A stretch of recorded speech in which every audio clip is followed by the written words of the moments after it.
Ouch. Ouch. Poking people. And we are live. How do you like that? Hey, folks, what's going on? It's Disney Dan here, and so we're doing something a little bit different. If you don't know, I have a podcast dedicated entirely to puppetry with my good buddy Nate Beagle, who is a wonderful puppeteer, as well as a couple other awesome puppetry folks like Mr. James Boytall Jr., which you'll meet in a few minutes. Normally, we have a YouTube channel dedicated entirely to our live streams, but I thought, hey, let's mix it up a little bit and bring in one of our most awesomest guests and most popular guests and show it off and maybe try it on the Disney Dan YouTube channel instead of the Getting Felt Up Puppetry Podcast YouTube channel. So we're still going to post the audio from all of these live streams on iTunes and Stitcher and all that kind of stuff where you can get podcasts everywhere. But I thought we would start live streaming here instead and hang out and have a good time. So without further ado, let's introduce Nate, James, and our special guest, Mr. Kirk Thatcher. Welcome, boys. Hey, how you doing? How you doing? You talk fast, man. You got a lot of coffee in you. You got to talk fast. It's not AM radio. It's the internet attention span. We got to keep it going. Just like that new MST3. We won't stop to let you hear a joke. That's right. We can do a whole. It's going to be a long podcast. I have not had a chance to watch any of the new Mystery Science Theater, so how dare you? How dare you, sir? It's been a long holiday week, man. It's been crazy. But Getting Felt Up Puppetry Podcast is a backer, is an official backer of that reboot. Keep circling the URL. Yeah. I watched the first one. It's okay. Wow. It's going to try to control your excitement. I don't know. I think there was a pacing issue that I found just kind of threw me off a little bit. Moving a little too fast. Three voices constantly talking. I didn't hear the movie. So I couldn't get the joke. It's like this podcast. Exactly. Right. Yeah, I think you could say that with each of the generations of casts, things changed and evolved, and people have their favorites and not their favorites. And I guess maybe they're all kind of new to this. Maybe they'll get their groove. Yeah. Well, it was I only watched the one episode, so I don't have a solid opinion of it all. Oh, okay. I have to watch more. I'm not giving up on it, but that was my initial take. Episode 1, a little too fast. Well, for those who don't know, Nate, you want to say hi? Nate's appeared on a few of the everyone videos. on the Disney Dan. I'm Nate, co-host of this fine program you're about to witness. And for those of you who don't know Mr. Woytall, you want to say hi, James? I am James, and I am a good friend of Dan and Nate and Kirk. We have all worked together in one capacity or another, and I am a puppeteer and puppet builder. And he's we were all Chippendales. Right are we okay with saying we was the Chippendales in the early 80s? Is that people I have my bow tie around here somewhere. And if you haven't had the chance to listen to the first two podcasts that we did with Kirk, I definitely head back. The first one went on for 3 hours, and it is absolutely incredible. It's one of my favorites. It's probably the most listened to episode we have. And really? Oh, that's yeah, absolutely. Cool. That's awesome. You tell some great stories after that podcast. I lie like a mother. I just make all that stuff up. So I'm glad people are buying it. I should write a book. I can make up stuff all day long. We really appreciate you having you on. I mean, it was 2 or 3 years ago at this point, so we're glad that you're back. I don't even remember. Yeah. I don't know who you are. I don't remember you at all. That's why he refused to show his face, because he's like, I'm not sure this is all. Exactly. I don't even know who I am today, man. I'm the guy playing the other guy who thinks he's the other guy. Exactly. Get that reference. You told us stories. You told us stories about Star Wars and Star Trek and dinosaurs. Yeah. I mean, we just had some really great stuff. So for those of you who don't know, go ahead. No, you go ahead now. You're going to do the introduction thing. For those of you who don't know, Mr. Kirk Thatcher in front of the camera is probably most famously known for two things, being one of the incredible judges on the incredibly short-lived but wonderful sci-fi challenge show, Jim Henson's Creature Shop Challenge? Creature Shop. Yeah, that's it. Yeah. Creature Shop Challenge, yeah. Yep, where he was the incredibly handsome one with the beautiful selection of hats. Yeah, all right, man. You get your $50. You get your $50. Settle down. As well as more infamously known as Punk on a Bus, who gets taken out by Spock in Star Trek: A Journey Home. What is that, 4? Star Trek 4, yeah. Star Trek 4. It's the one with the whales. The one with the whales. Yeah. Arguably the best. I was not a whale, contrary to popular misconception. I was not one of the whales. I was thinner then, so yeah. You have your own playing card. I mean, that's pretty impressive. All right, so let's not. It's a trading card. It's not a playing card. You can play with it if you want, but it's a trading card.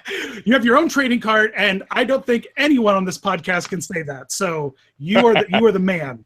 Yeah, that can serve as my gravestone when I'm gone. You just epoxy that and put it in the ground. I'm curious, just because it just happened this past weekend. I heard that about you, but that's nothing to be ashamed of. Nothing to be ashamed of. Have you ever made it to any of the Star Wars celebrations? Like, have you ever gone out and hung out? I did, yeah, man. 2 years ago in Anaheim, I was invited, and it was fun. I mean, you learn your place in the Star Wars hierarchy when you're a creature shop technician, and you're sitting across the hallway from like Mark and Carrie. But it was fun. I was great to meet. I was just talking about this weekend. There was the first day, I believe, was a Thursday, and the autograph company set me up with a table and a banner, and they had official pictures for me to sign. And I was like, I'll be very happy if I sign, 100 autographs all weekend. So Thursday morning, let's say they open up, the room at like 10 a.m. So at 9, there was a line forming in front of my little booth, if you will. And I was like, damn, there was like 25, 30 people there. And I was like, wow, this is crazy. I did not expect this. And so I would say Thursday by noon, I'd probably sign 50 autographs. And these people were like the die-hard collectors. I call them the completists. Yeah. Most of them had a Jedi poster, like a one sheet, one of the big ones. And they had it signed. And there was variations. Some of them had 2 or 3, like every poster put out. And they had every person who had worked on the film sign somewhere on that poster, and that was their whole thing. Their whole goal was to have every living technician, grip. I mean, if your name was in the credits, they tried to get your signature.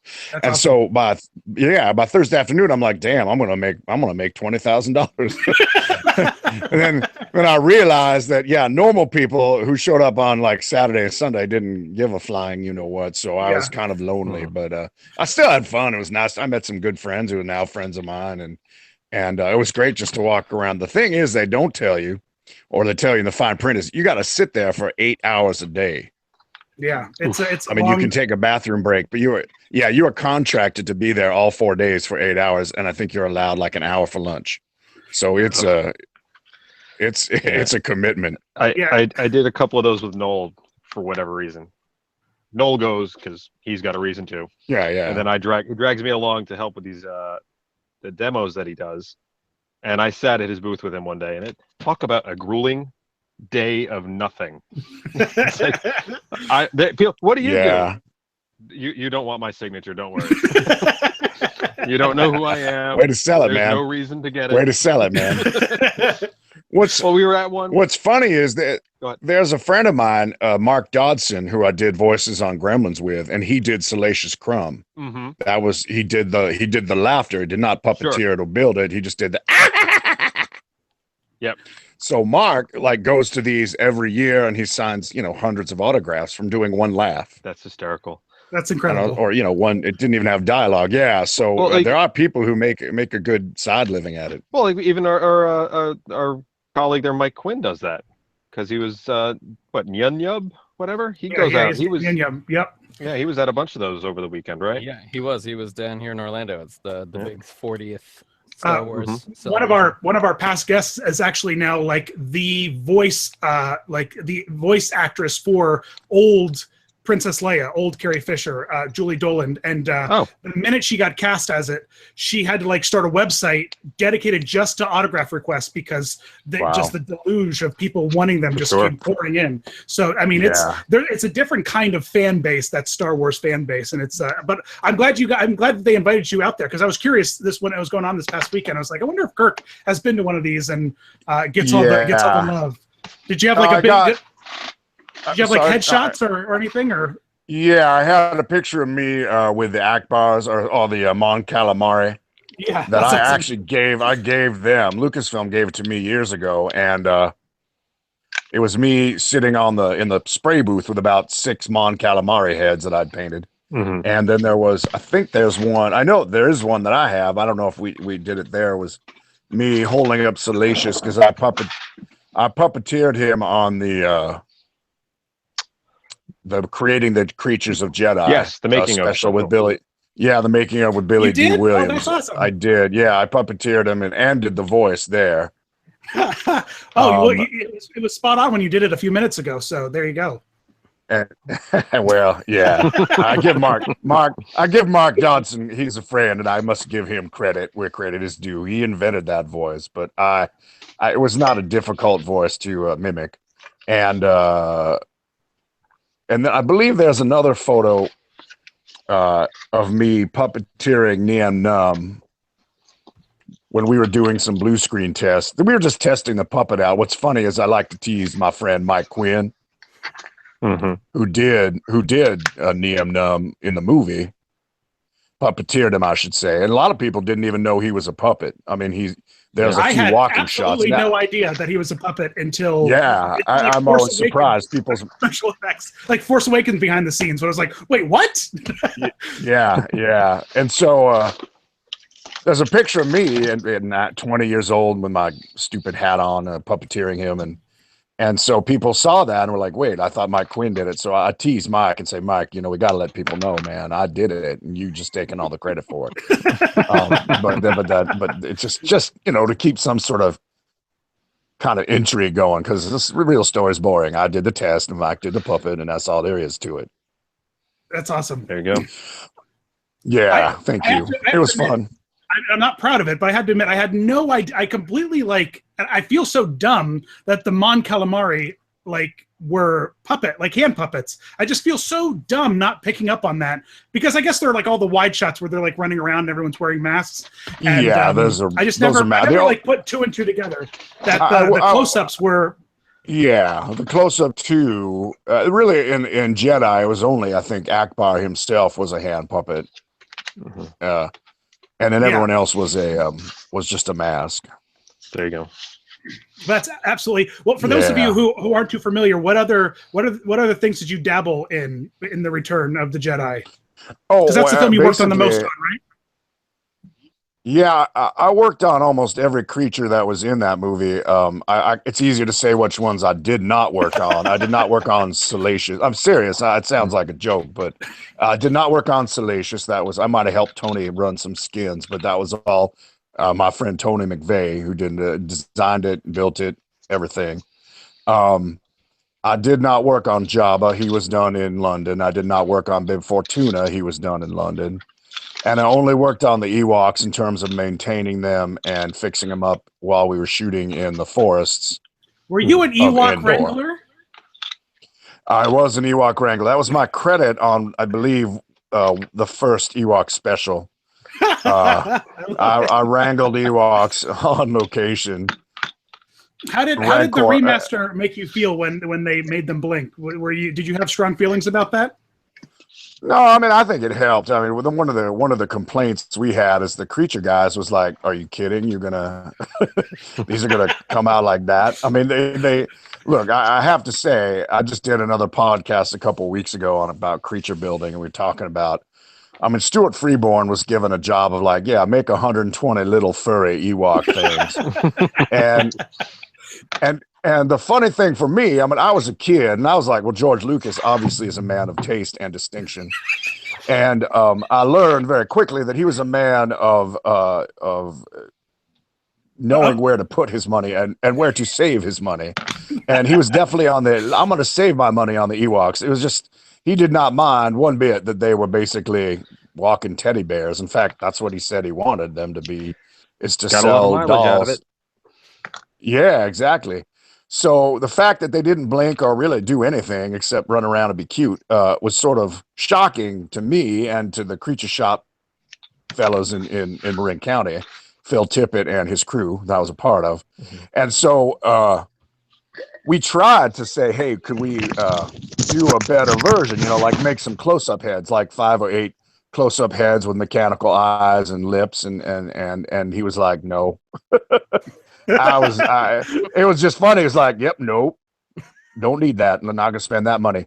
So adding the blinks to me was like, well, that's probably a good idea. It helps them a little bit. I don't know if it saves the premise, but I thought it was definitely fascinating that how many people like were up in arms when that happened. Like people were really upset that the eyes were blinking. Yeah, I get being upset about Han shooting first, or Yes. Han only shooting. That to me changes character. Adding a blink, or even the stuff he did with adding the Rontos and everything to Mos Eisley, I'm like, that's cool. It looks good. I I mean, think it doesn't change the story. No, and I think that the blinking Ewoks, I mean, really helped. I think that's one of the changes they made that was a good change. Yeah, it exactly. just added a little bit more life to those dead, terrifying faces. Yeah. Well, and that's part of it too. The technology now with a Blu-ray release and a high def master, you can see there were little holes drilled around those plastic lenses so they wouldn't fog up, because that was the first thing that happened was the little people in there were sweating and breathing, and the eyes would fog up, and then they were and they're blind. practically blind running around in the forest. So they drilled little holes so that air could go in and out. And of course, in anything of a close-up like Wicket, which was what's his name, Warwick Davis. Yeah, his head had I think we had a close-up head that didn't have holes there. So but in a close-up he wasn't doing any running or anything. But that was a big problem as my title of Ewok Wrangler. These little people are obviously short, but also a number of them have their legs don't work as, let's say, they don't have the mobility. Some of them had special shoes because their feet were shaped differently, so they had to wear. So running in the forest with tree roots and rocks and everything was, luckily they're all padding. So if they fell, A, they didn't fall very far. B, they had padding. But still, it wasn't just like, oh yeah, guys, go run into the forest. So a lot of it was either fixing torn hands and feet because they would fall, or making sure, just keeping them alive. Because so you're like an Ewok medic. Yeah, well, I wasn't the only one. There was about what they did was they hired a bunch of local women who lived in Brookings, Oregon, or Northern California. I forget the city. It was Brookings, Oregon, and not Eureka. It's right on the border of California and Oregon. Anyway, the lovely, lovely local women who were hired to help dress them and then keep them alive by giving them water and cooling them down with the chamois cloths dipped in witch hazel and ice and water. And they drank probably about a metric ton of Gatorade during that shoot because they just get so hot. Sure. And then every night, those foam rubber suits that were underneath they basically looked like big seat cushions that were shaped in the forms of arms and legs that was underneath the fur, so you could separate it. So you'd have those body suits. And many of them were customized to fit the performers because they're all different sizes and shapes. Yeah.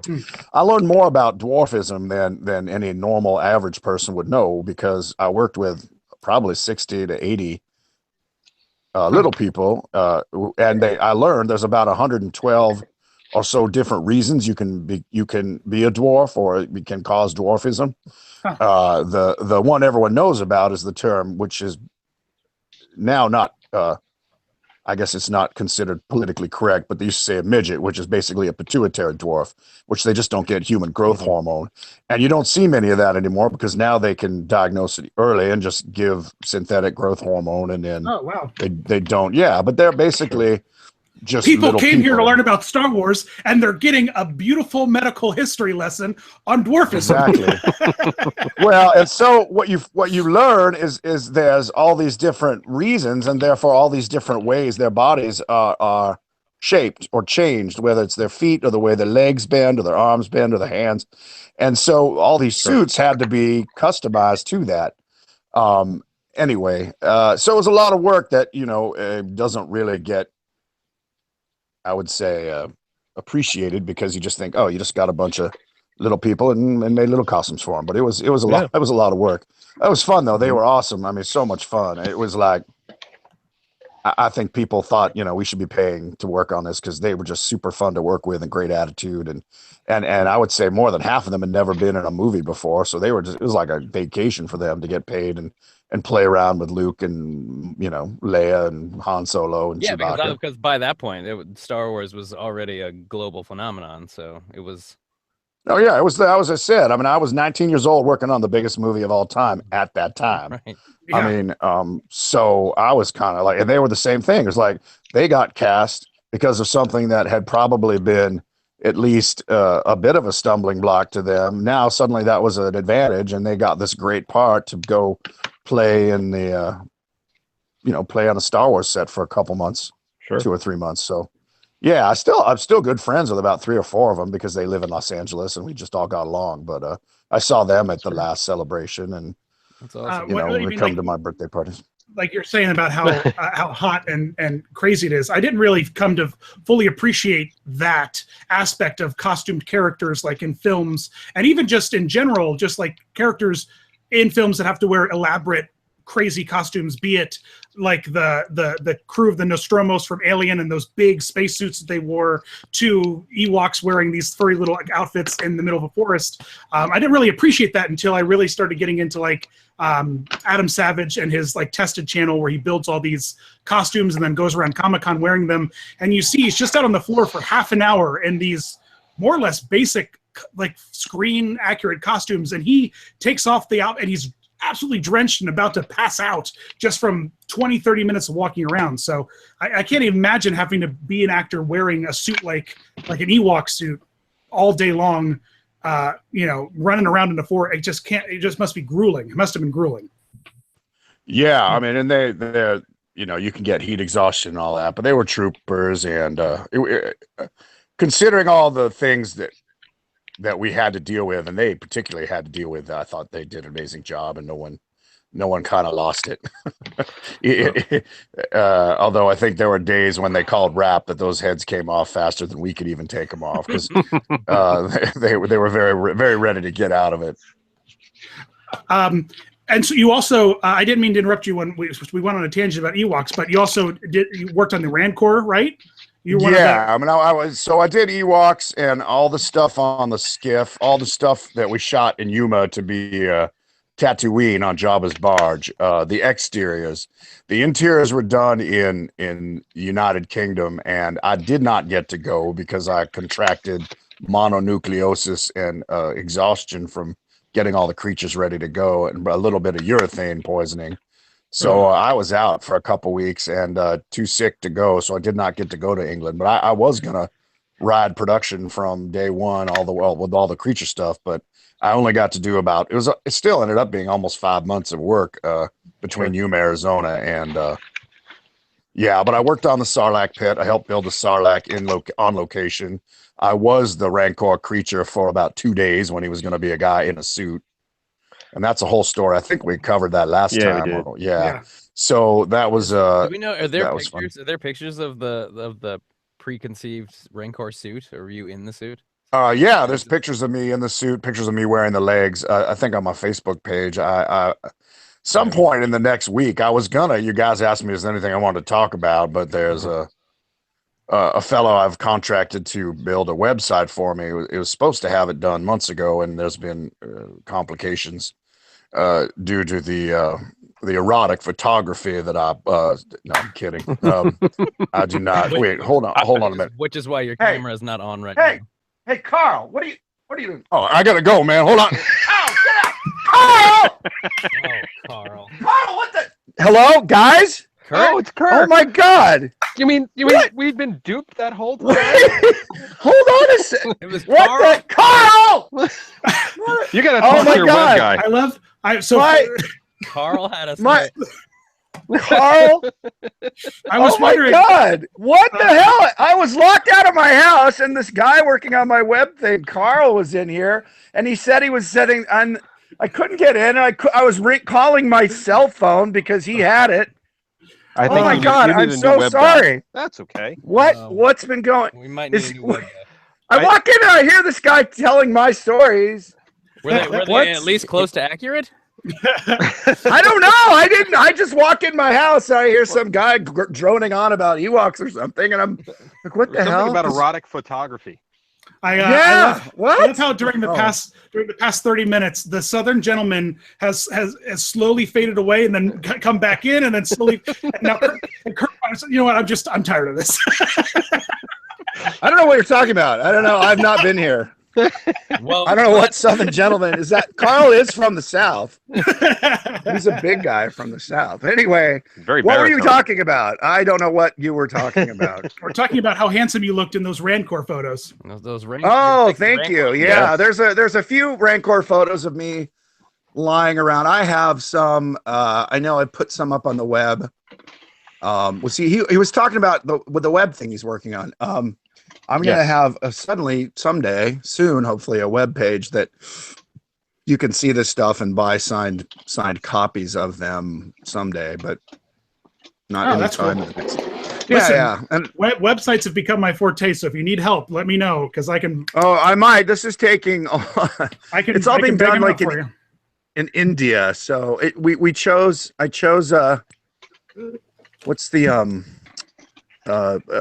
Cafe Press? Is Cafe that's Press one a of 'em. thing? Yeah. So Cafe Yeah. Press. I chose a design style, and so they've been working with that. Anyway, enough about my website that doesn't exist yet. So wait, you guys were talking about Jedis. That's what I heard, and Rancor. We were talking about that. And Yeah. Ewoks So you and talked about the wrangling. Ewoks. Okay, I did the Rancor. What else did I? I did all the creatures on Jabba's barge that were on the outside. Yes. I didn't work on Bib Fortuna or Jabba. I pretty much either molded, cast, or painted most of the other creatures. All the ones that were inside his palace, I worked on again, except for Bib Fortuna. And you worked on the Sarlacc Pit. We built the Sarlacc Pit on location. Yeah, there's a crazy story there because they and again, I might have covered this when I talked to you guys a couple years ago, but I don't know. I love a good Sarlacc Pit story. So regale us. okay, yeah, who doesn't? You know, and that's how I get girls now because they're too young to know about that. I'm like, did I ever tell you about the time I made a Sarlacc Pit? What's a Sarlacc? Exactly. And I'm like, well, you've never heard of Return of the Jedi, Boba Fett. And then suddenly they're all excited and they tell me about the little action figures they had. And I'm like, yeah, I know all that. I worked on that. Anyway, so the Sarlacc Pit was when we got to Arizona, they had just been finishing building Jabba's barge, which was life-size, full, like, I forgot, it was like 100 feet long.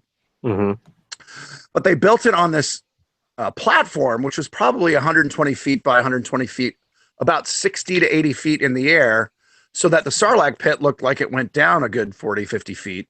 Sure. And then there was another 20 feet below the mouth of the Sarlacc, which was, again, about 15, 20 feet below the surface of the desert, which was fake. And with forced perspective and all the sand dunes around us, because we were like in a big valley, it just looked like this, because the sand is sand. It just continued on. So what they had built at that point, they had covered most of it with sand, but the Sarlacc Pit itself was a hole with foam rubber, like a foam rubber parabolic dish. And this is like, I think April or May in the desert. And so we're in the middle of a white parabolic dish. In the desert. In the desert, when it's 100 degrees out, not only getting cooked, but like basically we're in a solar oven, but we're using volatile rubber cement. It's called barge cement. Oh, which at you that mean at this? that Shows like what James has been yes, using this entire time James without probably. without any But sort of I ventilation. don't know if it's VOC. It didn't used to be VOC. Not compliance, the word I'm looking for, but VOC healthy. The fumes, in a closed space would get you you're not high and then supposed to kill use it. you. That's why I keep it Yeah. closed. Yeah. Yeah. So we were basically painting the stuff on, and it would instantly evaporate, and the fumes would go right up our noses because Oh, it's great. heat rises. So yeah, so we're getting high on barge cement fumes and getting roasted by the oven. So it was not a fun job. Lots of headaches. Lots of headaches, and drinking helped at night, we found. Mm. But that was fun. But we're also, remember, we're on a 20-foot ladder, because below the mouth of the Sarlacc is about a 20-foot drop, because the stuntmen had to fall on airbags. So we're on a 20-foot ladder doing this. So it wasn't particularly stable. I think they tried to give us a scaffolding, but there really wasn't any room. So it was precarious, to say the least. But yeah, that was probably the first or second week. And then we had to paint it again on location. So we're painting, and again, the heat, it was so hot that the paint would dry sometimes before it hit the rubber. Yeah. So you had to paint it with an air gun, which is basically a big sprayer, but like about 4 inches away from the rubber, because if you didn't, you were just throwing dried paint on it like dust. So it was that stuff was, no, I don't think anyone had thought about it specifically until we got there. Well, about like there the was enough to design. do. We were talking when we were talking with Carl earlier. Yeah. Mentioning some of the differences between the original cut and the special editions and the Blu-ray ads over the years. And I know there's the in one of the more recent versions of Jedi, the Sarlacc Pit has like this like pod, it's like Audrey 2 type. Oh yeah. Venus flytrap pod coming out of the center of it as Yeah, that was all. Yeah, I'll be right back. We just made. Or Yeah, is we it- just made basically the big. It looked like a big anus, is what we made with right. With, Yeah. Well, that's with why I these was curious. tentacles. I was curious if that stemmed from like a previous. Concept. No, it was not. It was never designed as that. It was designed as basically an antlion's mouth, which is sort of this big, almost sea anemone kind of mouth, if you will, with tentacles that came out of it and would wrap around you and bring you back in. And then in the reboots, they added the like Venus flytrap kind of pod coming out. But that was the original design, at least that I ever saw. I mean, maybe it was because they had done. I started in '81, and they'd already been drawing designs and things for about a year, and even had done when I started. I think they'd already picked Jabba's. What Jabba was going to look like, because Phil had done a small maquette and painted it, because I remember one of my first jobs was casting it up. He'd done it in Sculpey, and we had to make a mold of it and cast up some hard resin ones to send to England for reference. So again, that was a lot of the job. It wasn't the job was glamorous on a few days. On set it was fun because again, I was 19 or 20 and working on this amazing movie with all these actors that I 4 years earlier was just like bugging out over. Right. And who are all lovely people and characters in their own right. But most of the days we're like casting and molding, which is, it's very painstaking, exacting work. And if you screw up, you can screw up you can cost a lot of money. So it was, but I loved it because we're making stuff. I mean, again, I know people who are 50 years old who would love to do that even today. And I just kind of fell into it by luck and, some knowledge and all that. And like I said, if I had to do it all over again, I'd do exactly the same thing. I had so much fun and I learned so much. I mean, that for me was the reason, because I remember my parents were like, you're going to throw away a college, because they would have paid for me to go to UC. I mean, they would have paid for me to go to Harvard if I'd wanted to go there, but they were both educated. My mom had a degree in teaching, and my dad had like 3 law degrees. And so they were both very educated people, and were shocked when their son, because I was an A student. I did well in school. I liked it. But once I decided I wanted to make movies, I'm like, well, unless, you can let me make a movie. And I went to UCLA for 2 semesters, and they wouldn't let me touch a camera till I was a junior. So I was like, well, I want to go, if I'm going to go learn how to make movies, let's go big. And I knew the guys from ILM, which again, I think I told you in the first round we talked about. So go listen to that podcast if you don't know what I'm talking about. But it was such a great experience to learn how movies are made from, basically the script stage, especially something of that scale with, I mean, sometimes we had a crew of 350 people. It was like joining the military. And I think George Lucas even said in a quote, like, doing a movie is like mounting a war. And it feels like that, just especially on location, which is happening less and less now because you just do it all on green screen and, you don't have to go to Hawaii or the desert or whatever. If you do, you go for 10 days, not 3 months. Right. So yeah, it's so interesting how different it has when you were just saying when you would you would make a little maquette and send it. You would sculpt it and then send it, literally physically send the ship sculpt it. to It had London. to be shipped to flown by plane with some courier or some PA and then because you could take a picture of it, but then you'd have to send that, so might as well send the maquette so they can take measurements off it. I mean, it's just the internet has changed that industry particularly so much. But you guys, you were talking about Carl said that you were talking about Mystery Science Theater earlier, and he's been texting me while he apologized. By the way, he said he thought it was funny. He thought it was funny that you guys didn't even question him as being me. I'm like, he doesn't sound anything like me. But anyway, he had us going. We figured you were just had a cold and goofing on you. Felt like dairy. I've been drinking more dairy, so it does. My voice might sound deeper. I don't know. But I'm definitely not Southern or Flemish. I'm phlegmatic.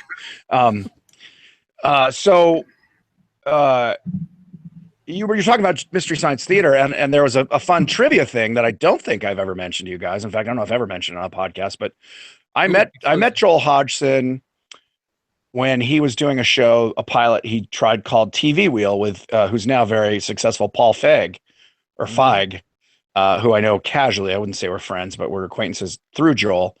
And so I met him, and I love TV Wheel, and Joel and I just hit it off. And I said, man, he thinks like Jim Henson. He's super creative and very kind of non-linear and fun.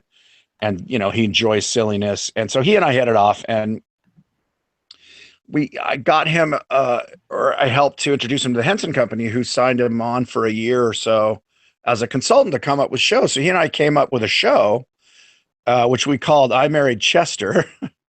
And it was about a woman who married a puppet. And the puppet's friends were a crash test dummy, a ventriloquist dummy, and I think a talking teddy bear. So, shades of like Ted and some of the other stuff that's been out since. And it was just a sitcom. It was sort of a parody of a sitcom, but I said it was Bridget Loves Bernie, but Bernie's a puppet and all his friends are, they weren't, the idea wasn't they weren't synthetic. They were just not human. And our pilot was an hour special about the puppets holiday. It was basically a Christmas special, but the puppets would celebrate Jasper the Gingerbread Man. And we created a whole holiday and holiday traditions. And Joel and Joel just loved this, as did I. We just had a blast writing it. But we even came up with, like, instead of Merry Christmas, you'd say, what was it? Because there was a call and response. It's like, may Jasper the Gingerbread Man be a generous gent to you. And then the response was, and to you and yours.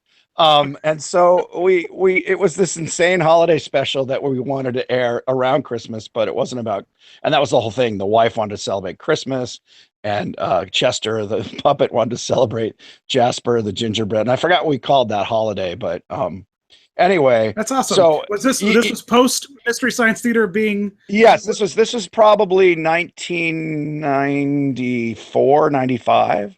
Okay. Wow. And then Joel on his own did a pilot with them that was I don't want to say because he might try and develop it someday, but it was a completely different take on a television series. And I remember it, again, not wanting to give anything away, but he had some executives over to demonstrate it because his shows weren't like, here's a pitch. He actually created like a small version or like a 5-minute segment of the show. And it was like almost like a ride. And so he brought executives in and I would say subject them to the show. And, it was just brilliant. And they were just kind of like, it was like showing them, Chinese rocket science diagrams. They didn't know what the hell they were. They were like, okay. And they would just walk away like, that was amazing. I have no idea what to do with it. And I just think, it was ahead of its time. I think now it'd probably be a hit show on, Netflix or something, which hopefully Mystery Science Theater will help relaunch his acceptance as a show creator, because he's not only a good friend, but he's an amazingly creative guy who's like, oh yeah. Oh, we lost you for a second. Are you still there, Kirk? Yeah.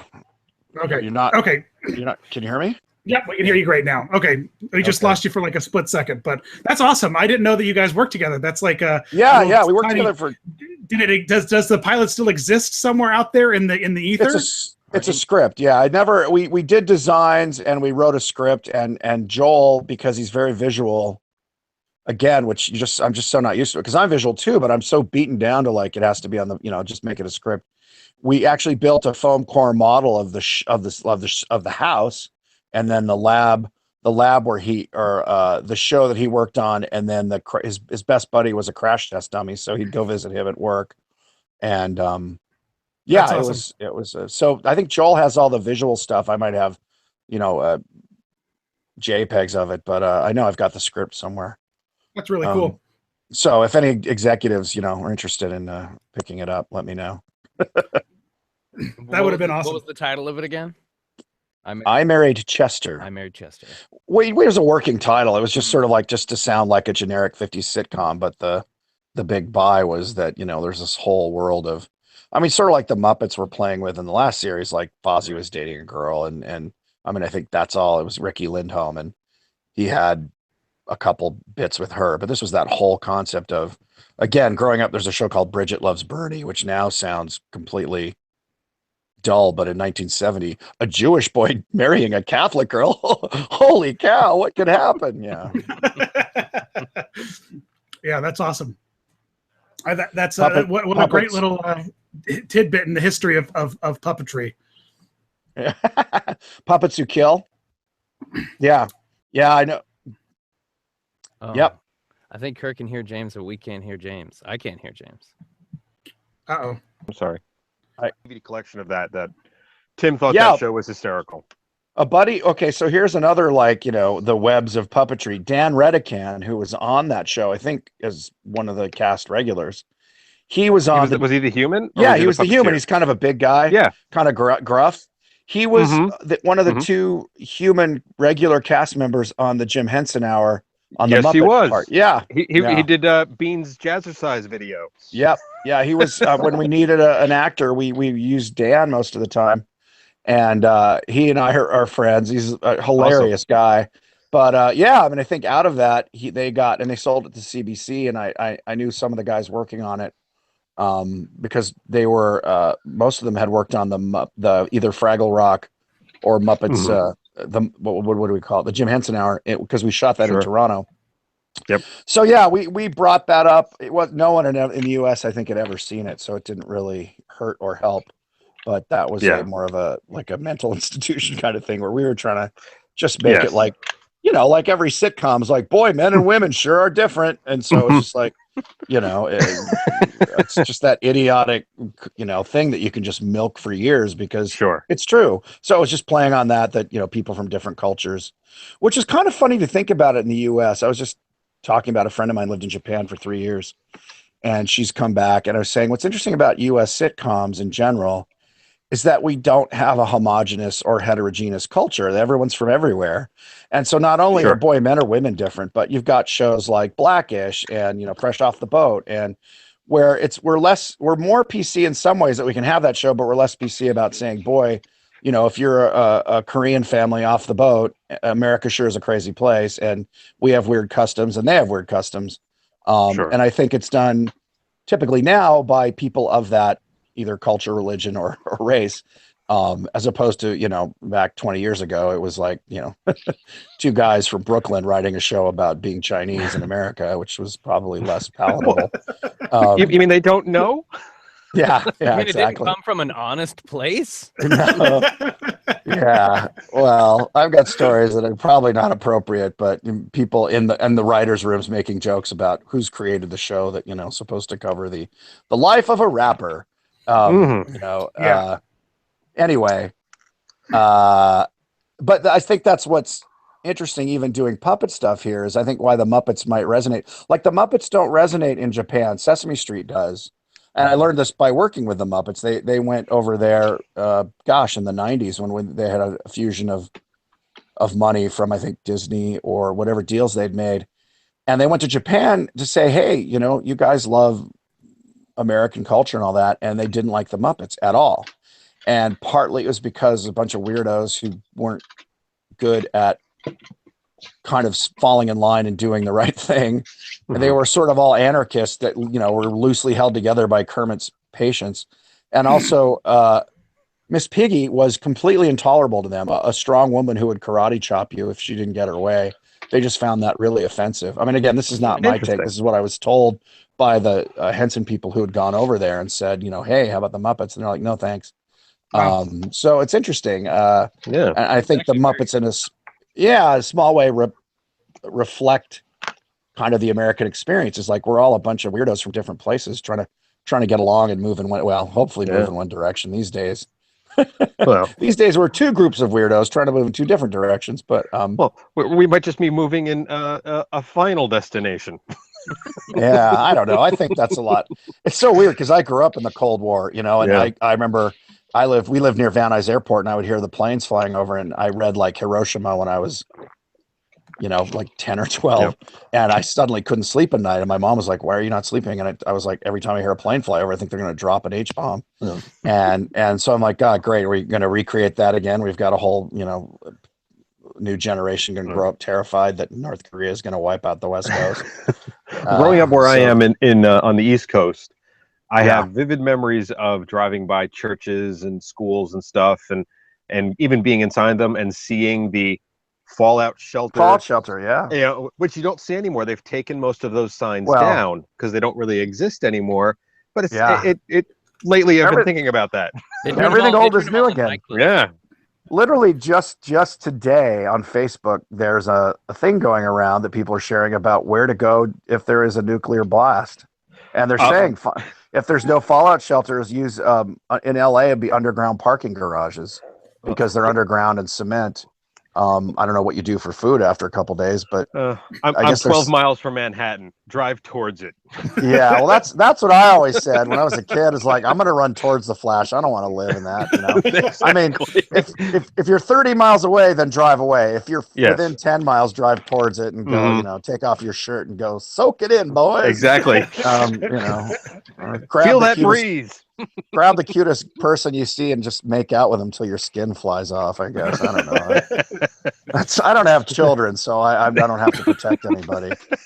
Exactly. So sorry if that sounds a little nihilistic, but that's puppets, folks. That's me. I'm all for that. That's me. Yeah. All right, you and I will hold hands and skip together towards the. Let's do it. That'd be a great end to a movie, actually. Yeah. Yeah. Right. Speaking about the Muppets, not to derail the nuclear winter talk. No, of course, because that's what we're. Let's get all Alex Jones. But have you made your way into the theme park in Florida to see the Muppets in the parks yet? The only thing I know, James, could you not stand so close to the microphone? Jesus. I just muted him. Yeah. Dan's just been muting him all night. So thanks for bringing Monkey Boy on the show. He's like sanding and drilling and like that in conversation. We're making ends meet here. It is a puppetry podcast, to be fair. It's true. And he's building a puppet. I'm building 6 of them at the moment. Jesus. Use that magical mute button on your phone while you're sanding.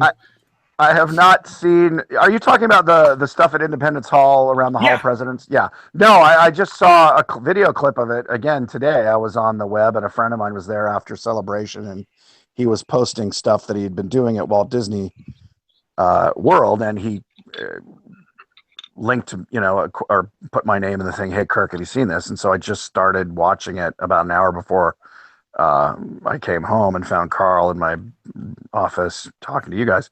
But so I just started seeing it, and of course it was from an iPhone, but it looked fun. I heard it was fun. The people who work on it enjoy it. Have you guys seen it? Or well, Nate's one of them. Yes, I work with those wonderful weirdos there in Liberty Square. Oh, cool. So it's all to playback? It's they're live there. They pop. Right. But I mean, are you puppeteering to playback, or are you puppeteering and voicing them live? Yeah, it is. It's pre-recorded. Oh, So, okay. yeah, it's all. But it's so all the deliciously real voices. It's so deliciously Kirk Okay. Thatchery the way that they handled the Muppets. You know, Oh. in vein of, and we had this discussion, I think the first time you were on, about the two camps of Muppet fans: people who like original Muppet stories and people who like Muppet adaptions. And I'm a big fan of Muppet Wizard of Oz, Muppet Treasure Island, you know, Muppet Christmas Carol. Those are my favorite Muppet movies. Yeah. And this is just so deliciously Kirk. It's like Kirk Thatcher had his like cosmic fingers all over it. I did not. I know you weren't involved in it, but it's something that I think you would appreciate because it's the Muppets. I think in their truest form, donning other characters and really like. We talked about it earlier last time we had John Kirk, especially during Muppet Treasure Island, and you had kind of said your feeling was that the Muppets are at their best when they are portraying characters. Right, their innate character personalities come through, but that's the fun of seeing. Right. I always said it was like Monty Python. Mm-hmm. When John Cleese plays, you know, the leader of the Palestinian Liberation Front or whatever, you know it's going to be he's not going to be a sniveling shy guy. He's going to be a pretentious twat, if you will. And so it's the same thing. If Sam the Eagle is going to be the president of the United States or the king of the moon, he's going to be Sam the Eagle. It's just the joy of seeing it. Yeah, I mean, I still, the Muppets now it's a very different company than it was back then. So it's very corporately driven and lots of meetings and, I still kind of throw ideas out and to bring the podcast up to date somewhat. The fun thing I can talk about that I'm working on right now is the Muppets Live at the Hollywood Bowl. Cool. They're doing 3 shows, September 8th, 9th, and 10th. And I checked to make sure I could talk about it because it has been announced. Right. That's awesome. And so we started writing it last week, and it's going to be a hell of a show. And I'm not doing this to promote it, although I'm happy to promote it. But if we can pull off half of what we're thinking of and writing just in the first draft right now, it's going to be very much like Monty Python Live at the Hollywood Bowl, a big multimedia thing with just, everything.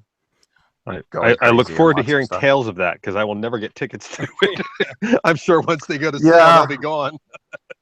I know. That's what we're hoping too, I guess. Yeah. Oh, they will. Sure. That would sell out like that. Yeah, I think so. That's awesome. And then, what's the story? Is it just going to be like a live kind of cabaret type review, or like have an original? Well, it's got a theme, I would say, not a story. I mean, the story comes out of the theme, but the story is the Muppets get to do a show at the Hollywood Bowl. So it's not like they're doing they're not doing a Wizard of Oz or like Wicked or something. They're just doing basically a live version of the Muppet Show at the Hollywood Bowl with the Hollywood Bowl Orchestra. And of course, being the Muppets, there's confusion and mistakes and things go wrong, and then it all comes together. But we have some really, really fun ideas, and hopefully we can pull them off. And some odd celebrity guests. Absolutely, yeah. We've already got some tentative yeses, but barring. Who wouldn't say yes to the opportunity to work live with the Muppets on stage? You'd be an idiot. Not say yes. I feel like it's probably it'll probably be more schedule based for a lot of these celebrities than that's it. It's more like, we'd love to do it. When is it? And then they'll check their schedule. While you're writing, you just have to write for cheerful scamp celebrity, just in case they have to be replaced last minute. Well, it's funny you said that because today we have a person that we really want to be like the co-host with Kermit, like the guest like you had on the show. Mm-hmm. But we don't know. We've reached out and we've heard that they are interested, but so I'm writing jokes for someone who may never be there. So what we're doing is saying just slugging in the dialogue under host, but then making it specific to that actor. Magnificent. I have to say I'm really glad that you've got your hands in that, and you're one of the people working on it, because that just made my heart so happy to hear. Yeah, it did. It made me very happy to hear too.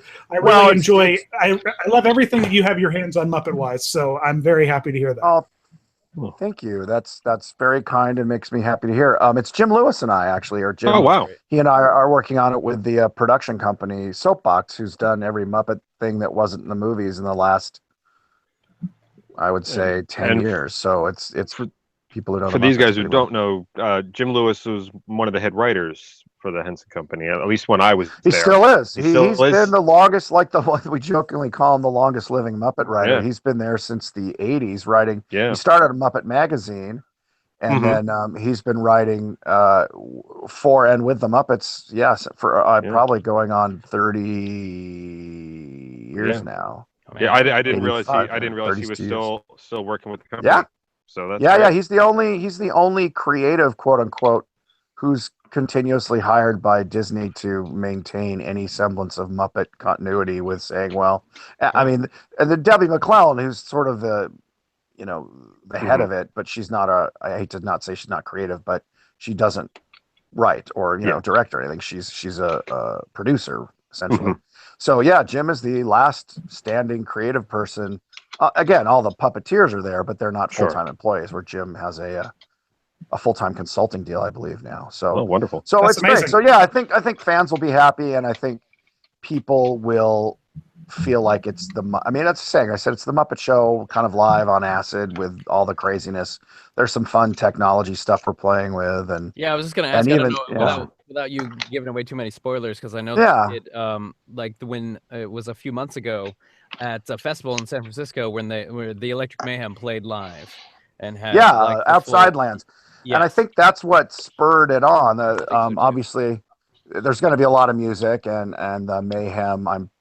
I mean, they're penciled in to be involved if we can book them. They go on tour. Yeah, their popularity is increasing. They just got their new glossies, so it's really exactly. So the Mayhem will probably be involved, and a lot of music, obviously, and musical guests. But I think the success of Outside Lands and also the ease in which it kind of was pulled off, because people were nervous, 45 minutes on stage with live puppets. That was an impressive bit. It really was, and it's funny. I literally last night, post the final night of Star Wars Celebration down here, I got to have a few drinks with your friend Mike Quinn, and there you go. We briefly touched base on that. He wasn't able to come see it because he was talking to us. There was a few of us from the Muppets at Magic Kingdom that were there, chatting with him. And he was sorry that he couldn't come see it. But then we're just in chatting, and he was talking about he was actually rocking an Electric Mayhem shirt from Outside Lands, and so we talked about that and was like, "What was that like?" And he was basically they were terrified. It was a terrifying, daunting task. But then afterwards, it was just like this. They were all like incredibly high on adrenaline, just like they pulled it off, and it was super exciting. Yeah. It was like a live reaction. Watching that, I mean, I only got to see it online, and just watching it though, and knowing what we know as performers in this world of like what goes on to make something like that happen was just like it was tremendous. I think it's exactly that. Is the people who know how it's done are more like exhilarated and also terrified than the people who watch it as, oh yeah, there's a band playing and now they sing and then it's over. All the stuff going on beneath and behind the scenes. I'm sure Mike will work on the Hollywood Bowl because he lives in and around LA, and we're going to need a lot of puppeteers. So, you throw my name in there, and I'll fly myself out to LA. All right, we'll hire you as a local. I'll happily. I thought Mike just moved across the pond. Didn't he? I didn't hear. I thought he lived. I think he might maintain a residence there, but I think he lives in LA. He's still there. Yeah. Okay. Yeah. Or he was just living just outside of LA, like in Palm Springs or in that kind of area. But I haven't talked. I mean, I basically keep in touch with him on Facebook till we work together. So I haven't seen him in person for a while. But I was watching his updates from Celebration, which was always fun. I'm super excited about that. That's going to be magnificent. That's going to be very, very exciting to see. And I'm going to try my best to get out there now. Now I'm super stoked. Are you going to be doing? Are you just writing on this, Kirk? Are you going to be doing any directing on it? Well, there are going to be some taped segments, so I might direct those. It's kind of like the first thing I did when I read the outline, because they originally just had an outline like, here's the basic idea that was done by Andrew Williams at Soapbox, who's their creative director, who's worked with us as a creative director with the Muppets again for about 10 years. So he's great and loves the characters and has an abiding, deep understanding of how they work. He did this outline that we all got approved by the Muppets, and then we all jumped on to start working on it. And I remember saying, "Wow, this is amazing, and it would be so fun. I'm so glad I don't have to direct this." But I'm not a live stage director. That's Sure. that's That's another different. thing, yeah. Yeah, it's like being a floor manager, and this would be like being a floor manager for Cirque du Soleil with the amount of stuff that's not only the audience is seeing, but the audience isn't seeing. But Sure. what's fun is we're coming up with some fun ways because, anyone who's seen a puppet, we don't want to go Avenue Q with it. We don't want to have the puppeteer standing there in black leotards with half a body floating on the stage. So I respect that entirely. yeah, and it's because it's the Muppets and they're so Yeah. popular with children. We don't want to have them again. I think it's great for Avenue Q because nobody's like, oh my god, that's not real. But I think if people see half a Kermit floating on stage with a guy underneath him, I don't know. Sometimes kids don't care. As we were because we've been talking about this, but we're going to try to not do that. Yeah. That's kind of become a lazy shorthand too for stage puppetry. It's like, we'll just put them in black and stick them out there. There's something kind of a hip, but it's hip. It's hip for Avenue Q because no one's there going, "Oh my gosh, this isn't real," because it's But if you go to Sesame Street and they did a Sesame Street Live and you saw half an Oscar or half an Elmo just floating around on stage being carried by someone, I think it would be disturbing. Yeah, it's different. It's different than when like the Muppets or the Sesame Street do like a meet and greet or something because they have gone out. There's been plenty of times when even Jim Henson would sit on Carson with Kermit sitting right there next to him. Right, but it was a full body Kermit. Right. It was still that like a full body Fozzie doesn't look good floating around the stage. Exactly. But even with that, in that kind of venue, it works and for a short amount of time. But if you're going to put them on a giant stage, let alone the Hollywood Bowl. That's the big thing is like we've got. I mean, the bowl's like 80 feet across. Yeah, it's massive. So you have Kermit and a guest host standing there. You've got another 76 feet to fill or to play with. And that's. This might be a little bit of tech, talking a little tech out of school, but it's regarding that, knowing of what the Muppets at Magic Kingdom are upsized slightly for even their venue that we play in, and that's they're only upsized so slightly. So I would assume they would have to for the Hollywood Bowl they would have to increase in size a little bit. I don't think we are actually. That's not been discussed because basically they're going to be followed by cameras and shown on the big screens. That makes sense. So we'll probably, I think what we're talking about is having 2 live screens and then 1 screen for canned segments, whether they're supposed to be live, real, like here's a remote from Fleet Scribbler somewhere or something, and then you'd still have. Are you bringing back Fleet Scribbler? That was for the total diehard nerds. That's a good point. Strong point. Maybe buy a ticket and see. For all you Fleet Scribbler fans, it's a big. You got to recast him. I know. Bring back Nigel to conduct the orchestra. There you go. That'd be an awesome poll. Can you imagine? That'd be a great poll. Yeah, I think they're all toast, literally. What you need to do is have somebody rebuild Timmy Monster so you can really recreate the opening. There you go. That killed me in that second movie. I know. I just heard that I didn't know this because I didn't work on the movies, but that everyone hates being in Thog. The rebuild of Thog because he's so big and just cumbersome. And so that's kind of the short straw job now is being talking to Jim Krupa about having to rebuild that. They said it was quite the challenge. And our good buddy, all of our collective buddy Tyler Bunch is well versed in being inside Thog. Yeah, I think Tyler. It might have been Tyler or Bill Barrett who said it's like wearing a sofa. And now act. Yeah, I'll do it. I'm a glutton for punishment. Right. There you go. Well, we might need some big Muppets to fill that stage. So, this is the kind of the fun stuff we're talking about because normally it's like we're aided by cutting and editing and camera angles and this way we can't use those tricks, but we can also play on expectations and play with kind of the multimedia aspect of it. So it's really fun. And again, we just started today writing the first draft. So yeah, that's really exciting. I think so that's cool. Exciting about taking them and being able to kind of, for once, it seems like it's hard to do something original these days. And now you're like taking something and going, all right, how do we make this work? It's a super exciting aspect of it. Right, and kind of answering like what makes them relevant for today, and also how do we do stuff that people love from the old Muppet Show, like oh my gosh, we got to do this and this, but then it can't just be hey here's the Muppet Show done on a stage with some video segments. Got to be made relevant to the venue as well as to the time. So that's the fun of it, and also the challenge. So I'm glad I could talk about it because we did this 2 months ago. I think I couldn't say anything, and Yeah.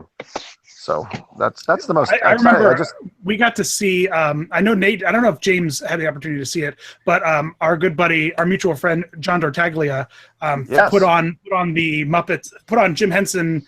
Like I don't remember what it was called at Carnegie Hall. It was Jim Henson's musical World or something. Like musical World. They did some live musical world of Jim performances. Henson. I didn't get to go. I sent my mother. I had a ticket to it, and unfortunately, the puppet theater I work with in Brooklyn, we had an emergency out, and I had to work. So I was wiggling puppets for a much smaller crowd. The microphone, the sound was absolutely horrendous, so you couldn't really hear any of the performers. But it was really great to see them all. And they did it just like you said, Kirk. They didn't do the Avenue Q style. They had walls set up everywhere. And our dear friend Laura McLean was rolling around like army crawling, wrangling all the puppets. And it was really great to see them all pop up. But logistically, it became a bit crazy because there was only 3 walls, and the puppeteers were set behind each wall. And you couldn't be double fisting for some of the characters for voice work and stuff like that. So the whole choreography, the whole vocal choreography was a masterpiece. They're doing the vocals live. Yeah. Yeah. Well, check this out. The Hollywood Bowl. What sits in the back of the Hollywood Bowl? Well, the Hollywood Bowl Orchestra. Well, if you start building 5.5-foot walls, guess what you're not going to see? The Hollywood Bowl Orchestra. Yeah. And what's funny is the Hollywood Bowl is very particular about the people who own those box seats in the first 15 rows, pay buttloads of money for that, and they want to see. So we can't put up walls. So that's the first thing we have to. So we're being clever about if we do a wall type of thing, where do we put it, or is it mobile, or because we can't block the view, and we can't also, then you goes, well, we'll block up the orchestra an extra 4 feet or so, but you can't because then the acoustics don't work. So there's a lot of, mechanical stuff that you always have to deal with the Muppets, but we don't normally have to deal with one specific venue that's a clamshell acoustic, acoustically designed space. But I still think it's going to be amazing and fun if we can pull off most of the stuff we can do. I mean, Piggy and Kermit have done things there. Didn't they appear in a couple of things? Yeah. They've done bits there, and I think Paul Williams might have done a concert, and they came out. Yeah, they've done cameos, but they've never taken over the Hollywood Bowl, it seems like the Disney Corporation is starting to get the idea that the Muppets in a live setting are something that people like, and it's a crowd pleaser and a crowd puller, and the Electric Mayhem or the Muppets in the Parks now. So I hope that this is something that they roll with, and I would love to see them do like a short run on Broadway or. Well, there was that Broadway rumor for years that keeps rearing its head every now and then. Right, and this might be a test run for that. I mean, like you guys, I just hear the rumors. For sure. I think the problem was always they're so little. And you don't want to destroy the illusion of them being real for kids. So this, we'll probably either answer some questions or bring up more questions doing this show. I think that is the fun of the challenge, though. And I think the other part is the audience is smart. So if we do something that's an obvious cheat, but we've covered it in a way that is funny, like I always say, Jerry Jewell, who I miss dearly and think of often when we do these things, he always would say, it's not a bug. It's an old computer programmer's quote. It's not a bug. It's a feature. Exactly. The fact that we can't see them running around is not a bug. It's a feature, but we have to, it makes it funnier because the audience gets it, but we still have to bend over backwards either with writing or concept to make why they can't, and to make it so it's funny, because at least hopefully we look clever. It's like, well, we know they couldn't do that, so they did, but they said this, so okay. There's something to be said about working within your limitations. You can use all the green screen tricks, and you can make them jump around on the counters.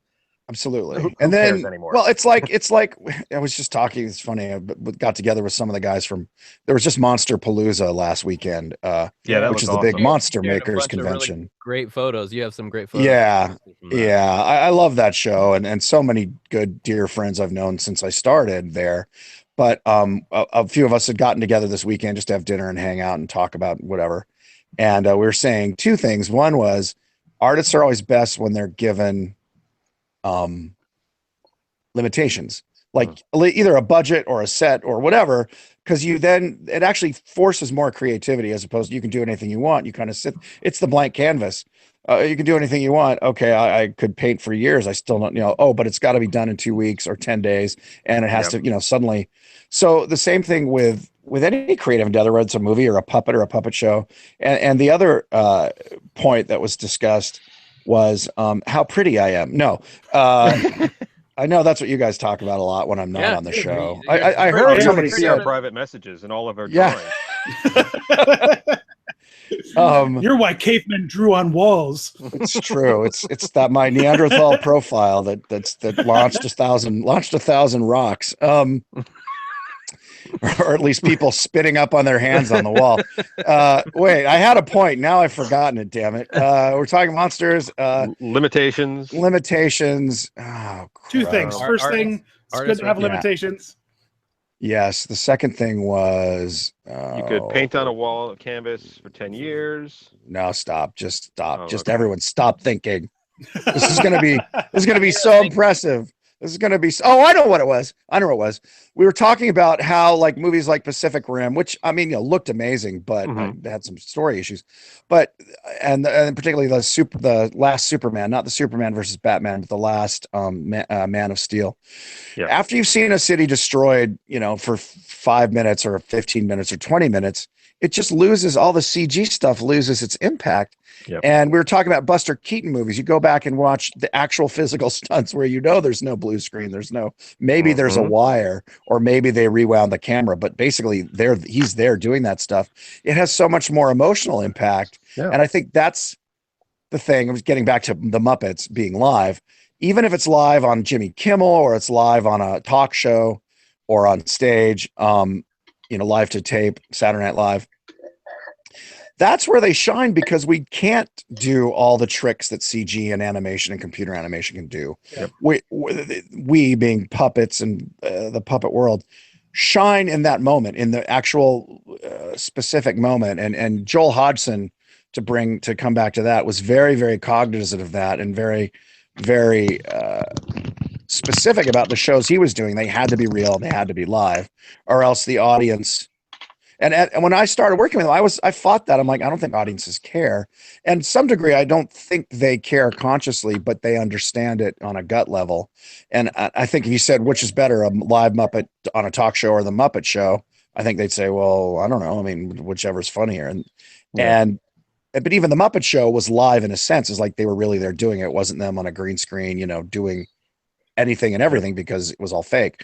And so I think that's where the Muppets, even like you said, at Disney World, where they're up in a window and talking. And I think there's a frisson of excitement that goes through people, obviously kids and adults who love the Muppets, but there's just sort of a, even more than a audio animatronic figure. If they were AA figures up there doing the same show every day, I think you lose some of that spontaneity just in the way people move differently every day. And I think that is the joy of puppetry, is that live aspect. Well, that tactile feeling to it, Yeah, well, it's tactile, yes, but the Country Bear Jamboree, they're tactile, and I love that stuff. But I think, I often wondered if Disney had just hired people to wear costumes with like animatronic faces with those shows, could you do Country Bear and have it be even more entertaining? Because, they could figure out a funnier bit or something. I think you could. Well, I think it's not so much the tactileness. It's that animus. It's the having the hand there. Right. It's like looking at the poser. The poser for the photo never looks right, but you take the photo with the hand in it, and there's a natural life to it. Yeah. But there's a big discussion is if Pirates of the Caribbean was staffed with actors, and again, they would change every day, every week, maybe every year. But if you had actors doing that, but there was obviously a lot more, they were flying over on wires and doing real stunts as opposed to just kind of waving their arms and making faces. Would it be a better show, or would you be like, oh, it's like a stunt spectacular you sail through? And it's interesting. Again, the audience is aware on a gut level that these are robots, and that's kind of cool.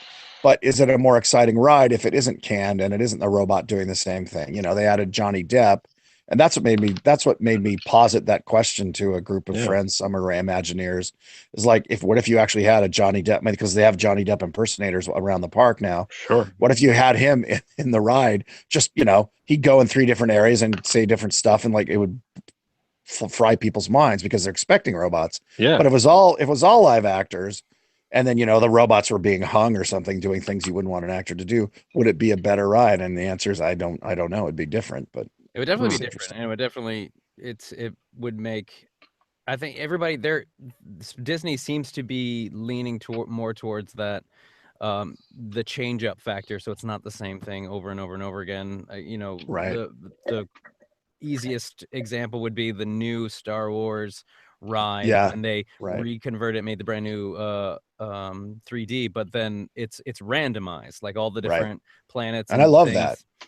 So every time you go, it could be a different experience, and I think, there's like 385 combinations you can experience. So I would say yes, if Pirates was no longer just all animatronics, and every once in a while was peppered in some actors in there changing it up, scaring the hell out of somebody once in a while, would be really exciting, and probably definitely make it more interesting, and probably be a bigger draw. And I think the new Star Wars land that they're opening on both coasts now, from what they have released, is that it is going to be, you know, the quote unquote immersive experience, and that's what I'm hearing too, is that they're going to have characters, whether they're robots, like actual robots, or robots with people inside or something, interacting with you, coming up to you saying, do you know this or do you know that? And which, as you know, when the time I'm 57 is when it opens, and I'll be like, I don't care, man, I just want to see the cool effects. I don't want to play Star Wars. I want to see the neat hologram effects, and you know, I want to go and have I mean, how great are those things they've got around the parks now? Those robot things. There's the Bunsen and Beaker, and there was that dinosaur that they were doing for a while. But they do them, and then they kind of hide them away because I think they break down, or people abuse them, or both. I guess. Probably. I don't know. Theme parks are getting really interesting. I assume none of you've been, but have you seen the high def video from Shanghai Pirates? I did. It's amazing on YouTube. It's crazy. I mean, again, it's watching 3D stuff on a 2D, you know, in 2D that I guess is also. You're not wearing 3D glasses, I'm assuming, on the ride. No. But it looks amazing. Mm-hmm. And there's, you know, you could not do that practically. You could not put people, you know, a mile underwater and have a giant kraken swim by. But, you know, again, having worked at Imagineering, and the other job I wanted, if I wasn't a filmmaker, I wanted to be a ride designer. It just turned out there was a lot more jobs for filmmakers than ride designers. But I worked at Imagineering for a year and kind of saw how they, you know, slice up the elephant to eat it, and the way the different departments work. It's interesting with technology, with VR in particular, where, you know, I'm sure in the next 5 years, there'll be a $500, you know, box you can buy with a headset where you can pretty much get what I would say is top-notch video game quality looking environments for games or interactive or just pure entertainment. It's not far away. It's not far away. I mean, I think within 5 years, it'll be easily available, not just to, you know, millionaires or people who have a lot of disposable income. It's still be $500. I don't think it's going to be $150. I don't know. Maybe Sony will eat the cost just because they want everyone to have one. But there's something to be said for actually being in a space, you know, being in a pirate ride or going to Star Wars land. That I don't think VR, as amazing as it can be, will ever replace. And again, I think the Muppets tie into that. You know, you see these great Pixar movies, but and the thing is, they're getting so good that they're ultimately just going to look like real anyway. I mean, Zootopia, the environments looked absolutely real. If you didn't have a talking rabbit run down the street, you'd just be like, God, where did they shoot this? Gorgeous. So we're getting there, but it's the good news is for storytellers and creators, it's all getting more accessible. But I think even Jim was guilty of falling in love with the technology, you know, and Waldo. And in Disney's eyes, the thing that they love is that robots don't join the union. So well, and that's a whole nother. they're trying to keep writers and directors and actors from being in the union, but that's another stuff.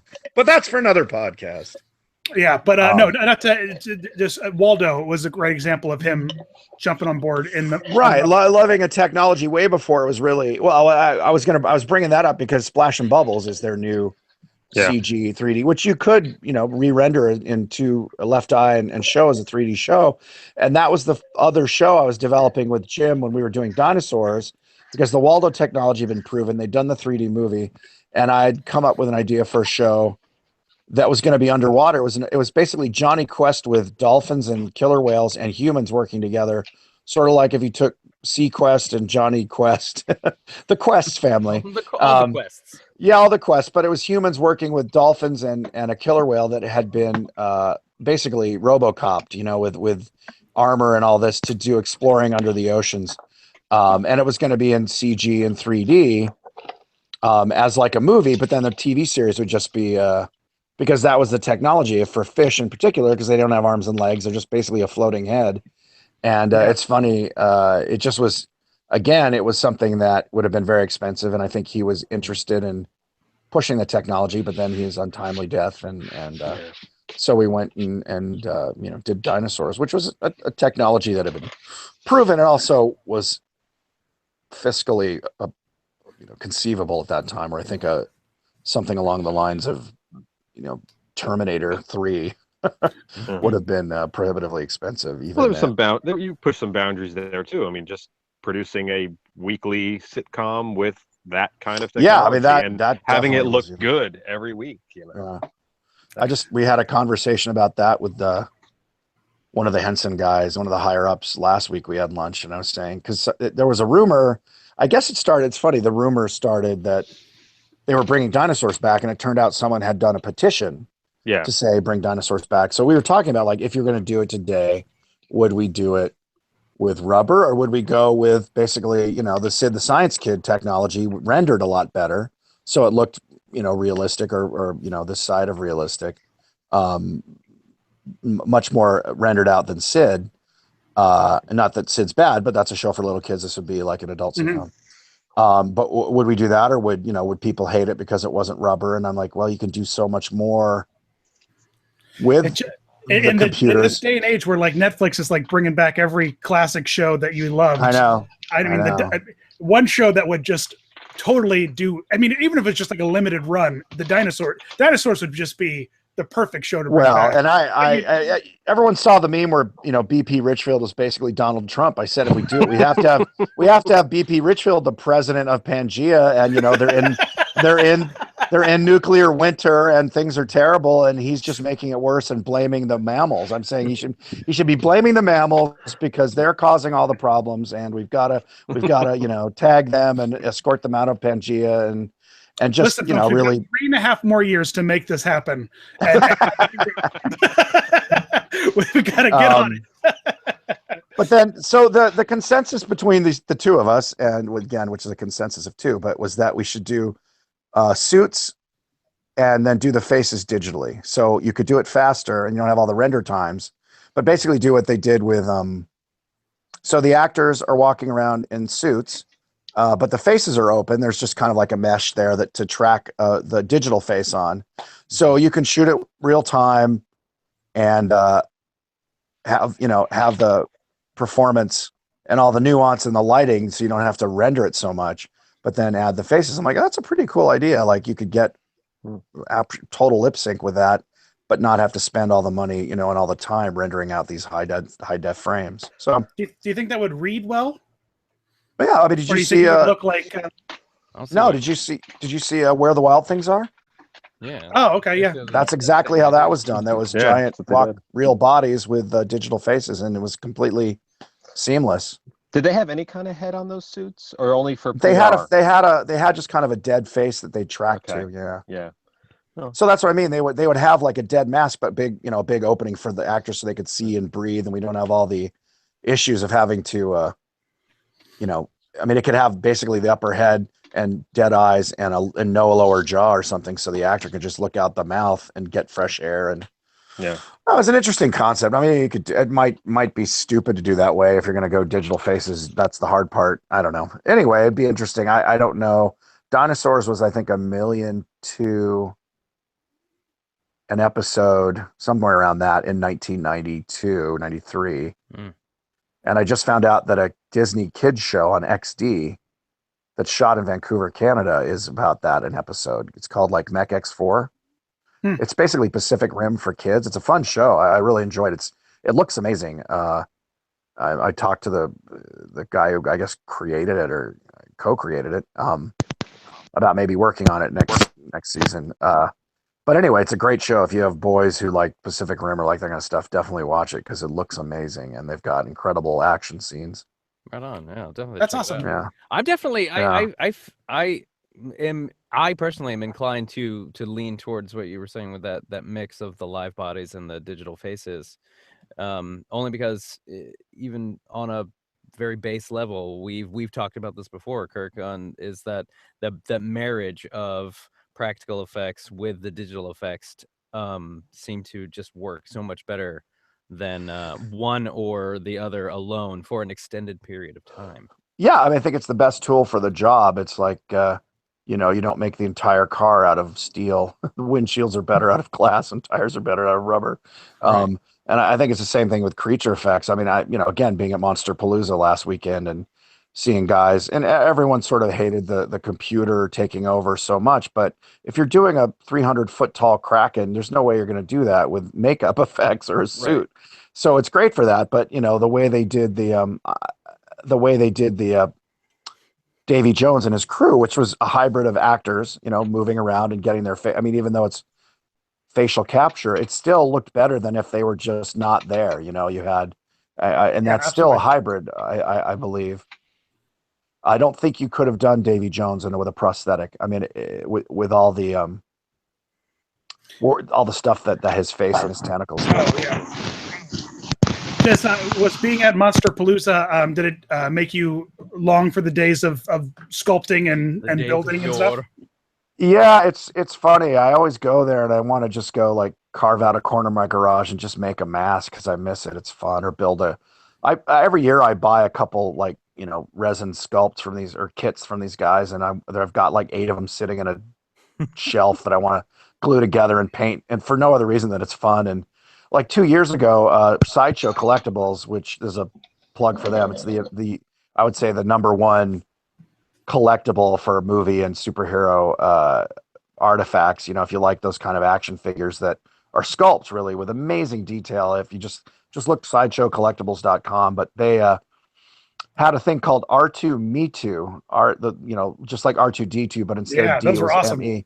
And I got to do one. They asked me if I would do one because I worked on a Jedi, and I'm like, yeah. So I made a pirate R2D2 with a pirate hat and a sword and then a scar across his robotic eye. That's and awesome.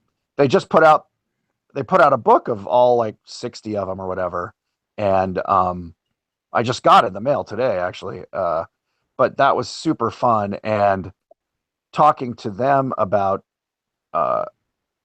what's selling in that world is interesting, because they're starting their own line called Court of the Dead, and Tom Gilliland, they're beautiful. Oh, they're gorgeous. They're like Art Nouveau. They're fine art sculptures that happen to be creepy, and it's the brainchild and the passion of Tom Gilliland, who's the co-owner and founder of the company. In fact, Tom used to work at a hobby store in Studio City where we would buy a lot of the parts and brass fittings and just chemicals that we needed for Dinosaurs, because it was literally around the corner from where we shot it.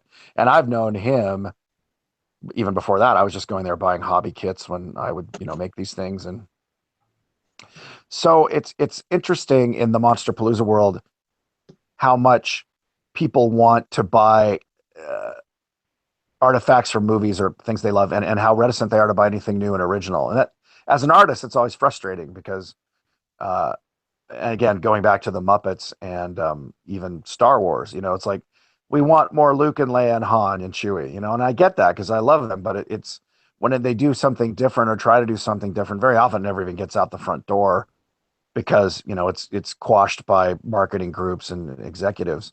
So my point of this is just as a creator with franchises that people know and love, like Star Wars and and Muppets really more. I created some creatures, paint jobs, and Star Wars, but Muppets came up with stories and things. It's hard because the fans want what they want and what they love, which is always what's been done before. And as a creative person, and Jim Henson was particularly, this was his personality. He wanted to do something new, which is why you got, Dark Crystal Labyrinth, the Jim Henson Hour, and Waldo, and always something new and different, because as an artist, you just don't want to keep cranking out, paintings of clowns unless that's all you want to do. So I think it's that thing. It's like Bill Keane, or his wife, I guess, did the big-eyed clown paint or big-eyed kid paintings, and that's all anyone he wanted, and that was just something she was doing, and he marketed it. And it ends up, sadly, in this business, marketing ends up driving a lot of things, because if you ask a kid what he wants for breakfast, lunch, and dinner, it'll be ice cream. So is that the best thing? No, and he'll never know he likes filet mignon if all he ever gets is what he wants, which is ice cream. And I'm just getting very metaphysical here about art and creating. I'm supposed to talk about funny stories that happened to me on the set of Gremlins. I dig it. I was following a lot of the Monsterpalooza stuff, and I think it's seeing a lot of that original artwork of. I mean, of course, there's people who go there and they do recreations and that kind of stuff. But seeing some of those artists like showing off what they can do, their stuff, is far and beyond so much more amazing, I think, than. Well, that's what. Yeah, I said it's an art show disguised as a monster festival, but it really is a fine art show with, like you said, amazing sculptors and painters, and absolutely. And that's what's nice is that this year they sold out. I mean, I think he had close to 14,000 people. And he had to turn them away. He had to turn because the fire marshal said you've filled the building past capacity, and it's not a small building. Was this in Pasadena? Yeah, the Pasadena Civic Center or Civic Arts Center. I forget what it's called, but So the good news is that kind of creativity for weird stuff is being more and more appreciated and more available, and that's good for all of us. Yeah, I also like some of those artists making stuff that are more available to the average. To not the rich folk who can go in there and buy some of these kits or buy some of these models and not don't have $20,000 in their pocket to drop on. Now, do you guys know Bill Diamond? Yeah, I know the puppeteer and the guy who does the Transylvania. Mm-hmm. Yeah, I forget what's the name of it. I did a show with Noel up in upstate with him. Yeah, he's a lovely guy and a character and a friend, and what's nice is he does a monster puppet show, which I've always wanted to do. And I don't know, I'm sorry, but probably if Bill hears this, he'll kick me in the face he's for got not. That, his gargoyle character. Yeah, the dragon. Yes. But he also has like a whole show that he's done. I think it's on the web or on his website. But talking about original shows, like he can't sell that. Like, kids networks and everything don't want it. And even the Muppets, it's hard for them to sell something that isn't, they're doing Muppet Babies again. Mm-hmm. And I've tried for years to do something. Let's do Muppet Monsters. Let's do Muppet something else. Let's create a whole new branch of Muppets we've never seen. And they're just like, yeah, no, we want, let's reboot Muppet Babies. Let's reboot the Muppet Show, which is fine. I'm not saying there's anything wrong with it, but it is frustrating. And I know you would think that with so many different venues now to put something out, they would try to be a little more adventurous and put something in a smaller, on a web service of some kind. There's so many places to get entertainment. I know it costs money, but it seems like you'd be able to do something. Well, yeah, just like Amazon or Netflix or Hulu, they're constantly picking up and producing shows. Right. Look at Julie's Green Room. I mean, I'm sure you've got one very accomplished and wonderful actress, but you've got all these original characters surrounding her, and it's phenomenal. And that's something that that Henson could easily be doing more of and venturing with and exploring. Well, and I think it's hard to level criticism at Henson right now because they don't have a deal with a giant. 6 companies own entertainment now. I mean, that's not an exaggeration. It's been that way for 15, 20 years. But there's literally, if you don't have a deal with one of those 6 companies, but the thing is, the deals with those 6 companies are, oh yeah, we'll produce your show or, distribute, but then we own it. Yeah. And so a company like Henson that, is used to owning their stuff and rightly so should, it's really hard for them to make a deal because it's sort of like, hey, we want to do, a Dark Crystal thing, or we want to do a Labyrinth thing, or we want to do a Fraggle thing.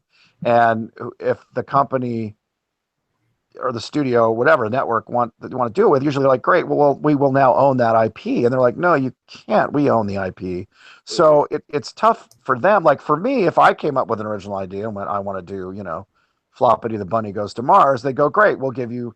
I sold a pilot to Fox 4 years ago now, an animated series pilot. And I remember my agent or lawyer was like, hey, you got a great deal. I'm like, what's the deal? It's like, you own 5% of it.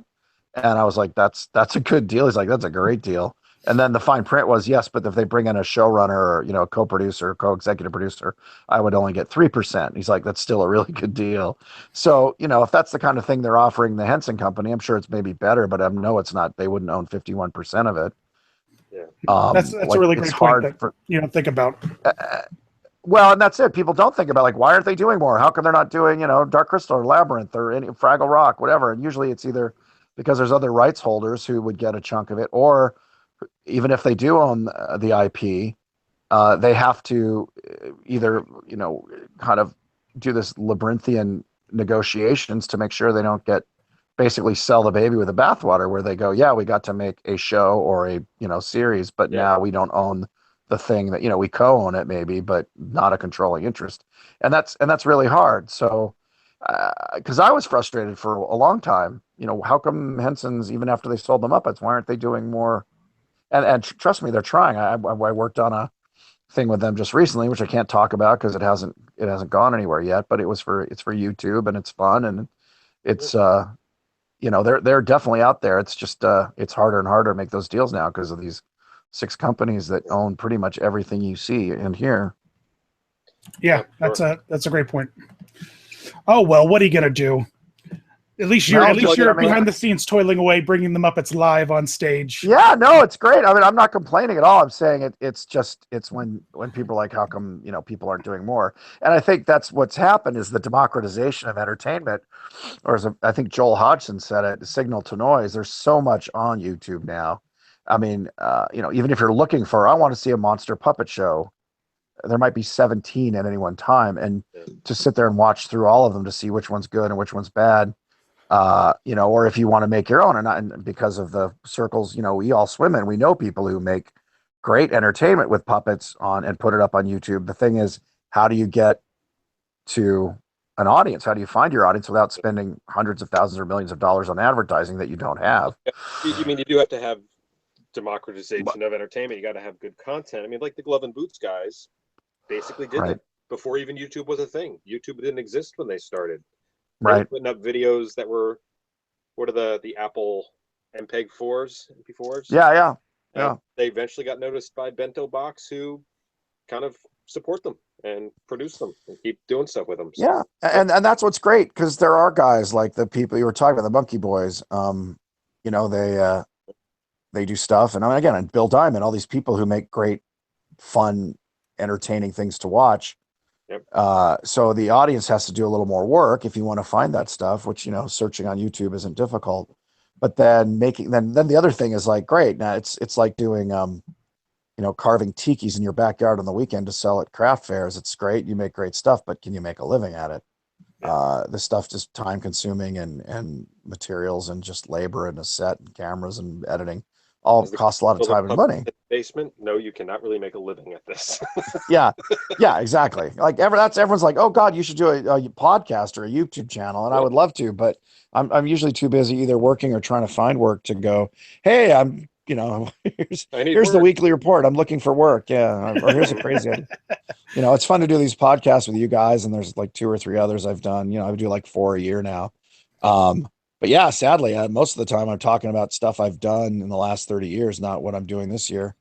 We're always happy to promote you, sir. Oh, you're very kind, and I enjoy talking to you guys because you're part of the world. You understand it and you get it, and you let me blather on for way too long. Oh, that's because we enjoy it. Did you see anything at Monsterpalooza that you really loved? Any artists that stood out, or any sculptures or anything like that? Well, yeah, they're all friends of mine. Steve Wang makes amazing stuff for I can't remember he'll kill me. I can't remember the name of his company. I could look it up while I'm yakking away here. Mike Hill, he does those amazing reproductions of famous movie monsters like he did Bride of Frankenstein this year, He right? did The Bride this year, yeah, which is just stunning. So they're always, and then Sideshow, the guys at Sideshow always blow me away with even just their, their Superman character or their Hulk characters. They're just so beautifully done. And I'm friends with a number of the guys that are the sculptors and painters there. And it's just gorgeous work. And what's even more amazing with Sideshow is they're doing editions of, 500 to 1,000 to 1,500. And so they're all being done, mastered here, but then sent to China. So there's a crew of people in China. Casting is not, that's very technical, but then painting and costuming and doing the hair and all that on these figures and doing it at the cost level, like, it cost me 5 times just to do one with the wardrobe and hair than to make it. So I bought a few of these figures because I'm like, it's just gorgeous and it would take me way too long. And I don't have the skill set to make tiny costumes out of leather that look like real, Yeah. So Sideshow always blows me away. Is Stephen Wang's Alliance Studio? Is that do they have a gremlin, the Mohawk gremlin standing on top of that's one of their newer pieces, a Xerox machine with Gizmo getting photocopied? Oh, I haven't seen that. That's awesome. It's great. I saw a picture. I'm not sure who made it from Montapalooza of Gizmo with the bow and arrow and the melted gremlin right behind him. That's his company. That's the company he works with. That was that was a super rad piece with the flaming, it's gorgeous. I might buy it only because I actually love the melting gremlin more than I love the Gizmo. That's what I didn't even notice it at first, and then the longer I was like, holy crap, there's a literally melted gremlin on the back. The reason I love it is in the original Gremlins, I storyboarded the whole end where he melts, and I did it in this EC comic, like Jack Davis ghastly style of brush and ink, and storyboard that way to honor not only where it came from but also make it look gory and ghastly. And when Stripe gets melted in the bird bath or the fountain, right? And so it looked like that. And so to see that was just really fun for me. Thinking of that scene now, and he pops out, it scares the hell out of you every time. Yeah, and that's from Gremlins 1. I guess in Gremlins 2, see that Gizmo is from Gremlins 2, but the melting gremlin to me just makes me think of the end in Gremlins 1. Well, they all the end of Gremlins 2 in the. Yeah, no, I know. Actually, I don't. Did I tell you guys that I'm the voice of like 5 of the Gremlins? We haven't had, and all the times we've talked, we've never talked about Gremlins with you, which makes me sad. So I'm super stoked that you just brought it up. The segue I had. That's why I'm one of the co-hosts, guys. There you are. And Kirk, do you know that they have Lego Gremlins now? That they. I just saw that. Yeah. Yeah, Dan is big in the Lego. Literally every. I don't know if you can see the screen or not, but the Gizmo and Stripe as Lego figures. It's absolutely incredible. I love they have a whole like Gremlins world in a Lego game. It's amazing. So that's awesome. Yeah, and they use awesome. A bunch of like stock audio from the 2 movies and stuff like that. So I wonder if I should check to see if you're credited as one of the voices. Well, you probably would be getting some residuals if they used yours. So. And Gremlins 2, not Gremlins 1, Gremlins 2. I built and puppeteered in 1, but did voices only. Well, I did some puppeteering in the big crowd scene in 2, but mainly did voices. Yeah. So who'd you do? What were your characters in the Gremlins? Well, I did the Femlin at the end, the one that looks like Miss Piggy as a gremlin. I did her voice, which is basically. Is she credited as the Femlin? Because I don't think I've heard that term. No, that's what we called her that. So I did her. I did the electricity gremlin that kills them all. Oh, right on. That's what made me think of it when you said they all get melted at the end, and the electricity gremlin is frying them. So that was me just going. Well, it was 2 voices melted together. One was. And then the other one was so I don't know if how that picked up on your audio, it sounded literally just like the movie. So.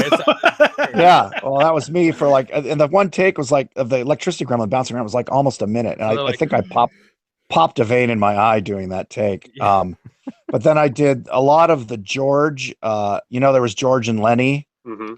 One looked like Edward G. Robinson, and Lenny looked like Daffy Duck, had the buck teeth. Right.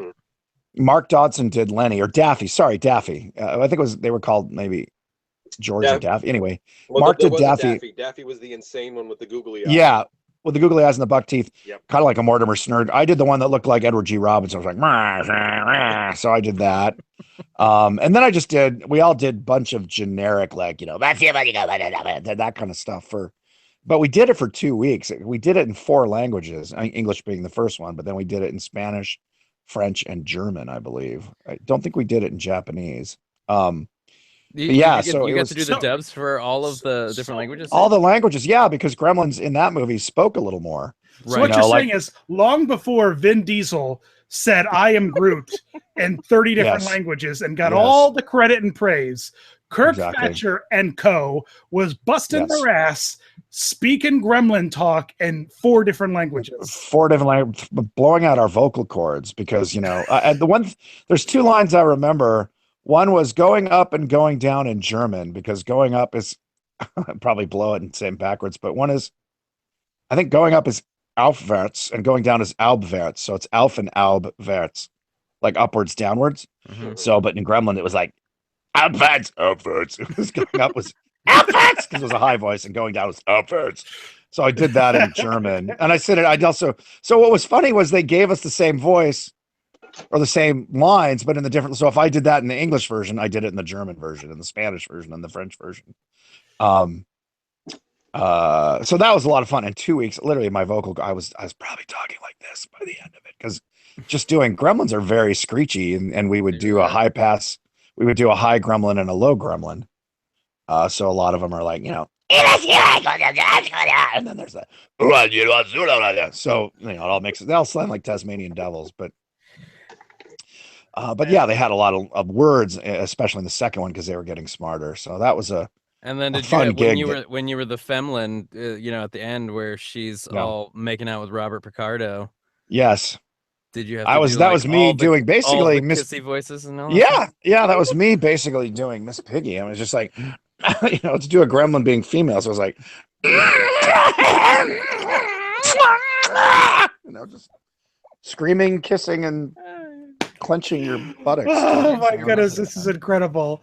Oh. See, I should go to the Gremlin cons, except I don't think they have them, and just say voice of that was a joke talking about this weekend, saying I should just go to a convention and just say Kirk Thatcher, electricity Gremlin, and that's it, and just sign pictures, because he was animated, right? He was just a special effect. Just sign stills of they made that an action figure of him. Did they really? They did? Yeah, I forget which toy company was, but there was a whole series of Gremlins, the original movie and then the sequel. They made an electric Gremlin action figure, and every time I go to Toys R Us, I see one on sale for like $5. You got to buy it. You got to buy it for me and ship it to me. I'll pay for it. Daniel's looking it up right now. I'm sure he is. I saw the Femlin. I know they made the female Gremlin because somebody pointed it out to me, and I don't know. I've got so much crap on my shelves. I want them to give it to me. It's just like CNC cut clear plastic, though. It's nothing. I know, but that's what's hilarious. Yeah. I bought the Drew Carey in action figure because it made me laugh when they came out with that, because I just thought it was James, funny. is this the one you're talking about? That would be it. Yeah, there you go. The electric Gremlin. Gremlin. You got to buy it for me. I will find. Got to buy it for me, James. I will look. Ages 14 and up. Ooh, do not swallow. Do not swallow. Choking hazard. That's incredible. So that they have a Gremlin on display in Hollywood Studios, don't they? That one's from Gremlins too. Did you have any hand in building any of them, or? Gremlins 1, yeah. Gremlins 1, I cast them. I did the original molds, and I also designed their paint job. I painted them, designed their paint job, designed how their eyes would be painted, and set up the mold and casting shop and paint shop. And then Chris Wallace, who's one of my best friends and was one of my best friends back then, wanted me to stay there and just run the shop, that part of it, which is molding, casting, and painting, because I just pretty much done all that on Jedi. And I had gotten really sick from urethane on Jedi, and I did not like the idea of being immersed in that environment for another 6 months. So it was tough. For about 6 years, we didn't talk very much, because I said I can't do that. I just can't be I don't want to be the go-to guy for setting up toxic chemical dumps. So I quit. I quit the movie, which I thought I would never do. And, we stayed friendly, and then we became great friends again. But I think he was very upset with me for a while, because I was kind of his trusted guy, because I'd just done a big movie and I knew how to do it. But, I trained people, and he hired me to do puppeteering. I was on the set for about 2 weeks, puppeteering all the big group scenes with everybody else. on Gremlins 1. And then on Gremlins 2, I didn't do any of the build, but I was there for the big group scene at the end where they all get killed, where they're doing New York, New York. Rick Baker called me and said, "Hey, are you around?" And I'm like, "Yeah." He said, "You want to puppeteer for a couple days? It's basically like a buyout. You're not going to get a SAG thing because you're just background." I'm like, "Yeah, it'd be fun." I had a bunch of friends working on it, and so yeah, I was there for the big group scenes with 2 gremlins on my hand, and he was nice enough to keep me near the brain gremlin, who was if you see the movie, I'm one of the 2 generic gremlins standing around, near the guy who's doing the what was his Tony Randall's the brain gremlin. Yeah, we're all going da, da, da, da, da, da. We had to do that for like a half a day, just singing and looping that. Watch this as soon as tonight. Da, da, da, da, da. Start spreading the news. Da, da, da. We just kept doing that. So it was Howie Mandel, Frank Welker, Mark Dodson, and myself. There's 4 of us. And really, Mark and I, and to some degree, Joe Dante, did all the generic gremlins where Howie and Frank. Howie just did Gizmo and would help. He might have done some of the other Mogwai. He and Frank did the Mogwais. Frank did Stripe or Mohawk. And then Mark and I did a lot of this. It was he and I and Joe Dante jumping in when he felt like he had something fun to do, he had a specific take. It was kind of a free for all, but it was really fun looping job. Were you guys all in that's one the booth together? Well, it was a room. We weren't in a booth, so it was a room the size of like a large living room with a probably a 12-foot screen, and there's just a mic with a spit screen over it, and you just walk up to it, and the rest of us were sitting on couches just being quiet. So it wasn't a tiny booth, thank God, because the amount of screaming and shouting and thing you do to gremlins would be covered in spit. That is a room I wish I would have been a fly on the wall of. Yeah, I know. I wish someone had. I wish cell phones were around 30 years ago. I'd have some great footage of, being under the Sarlacc or being.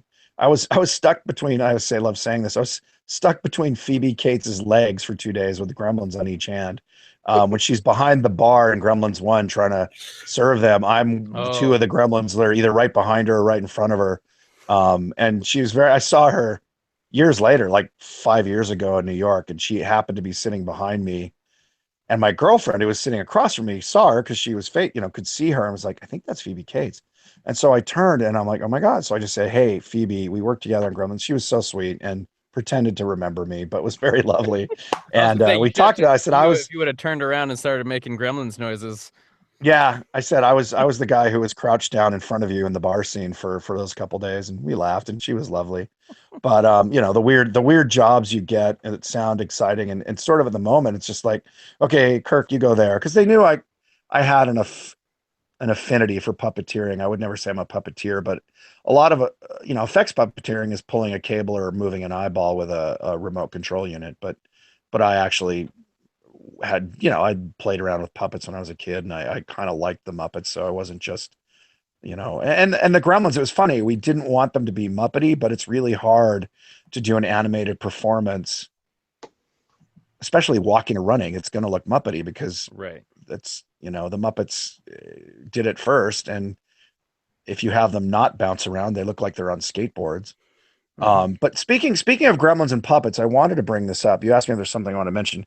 Chris Wallace, the guy who designed the Gremlin, and I could talk for 5 minutes about what an amazing design the Gremlins were.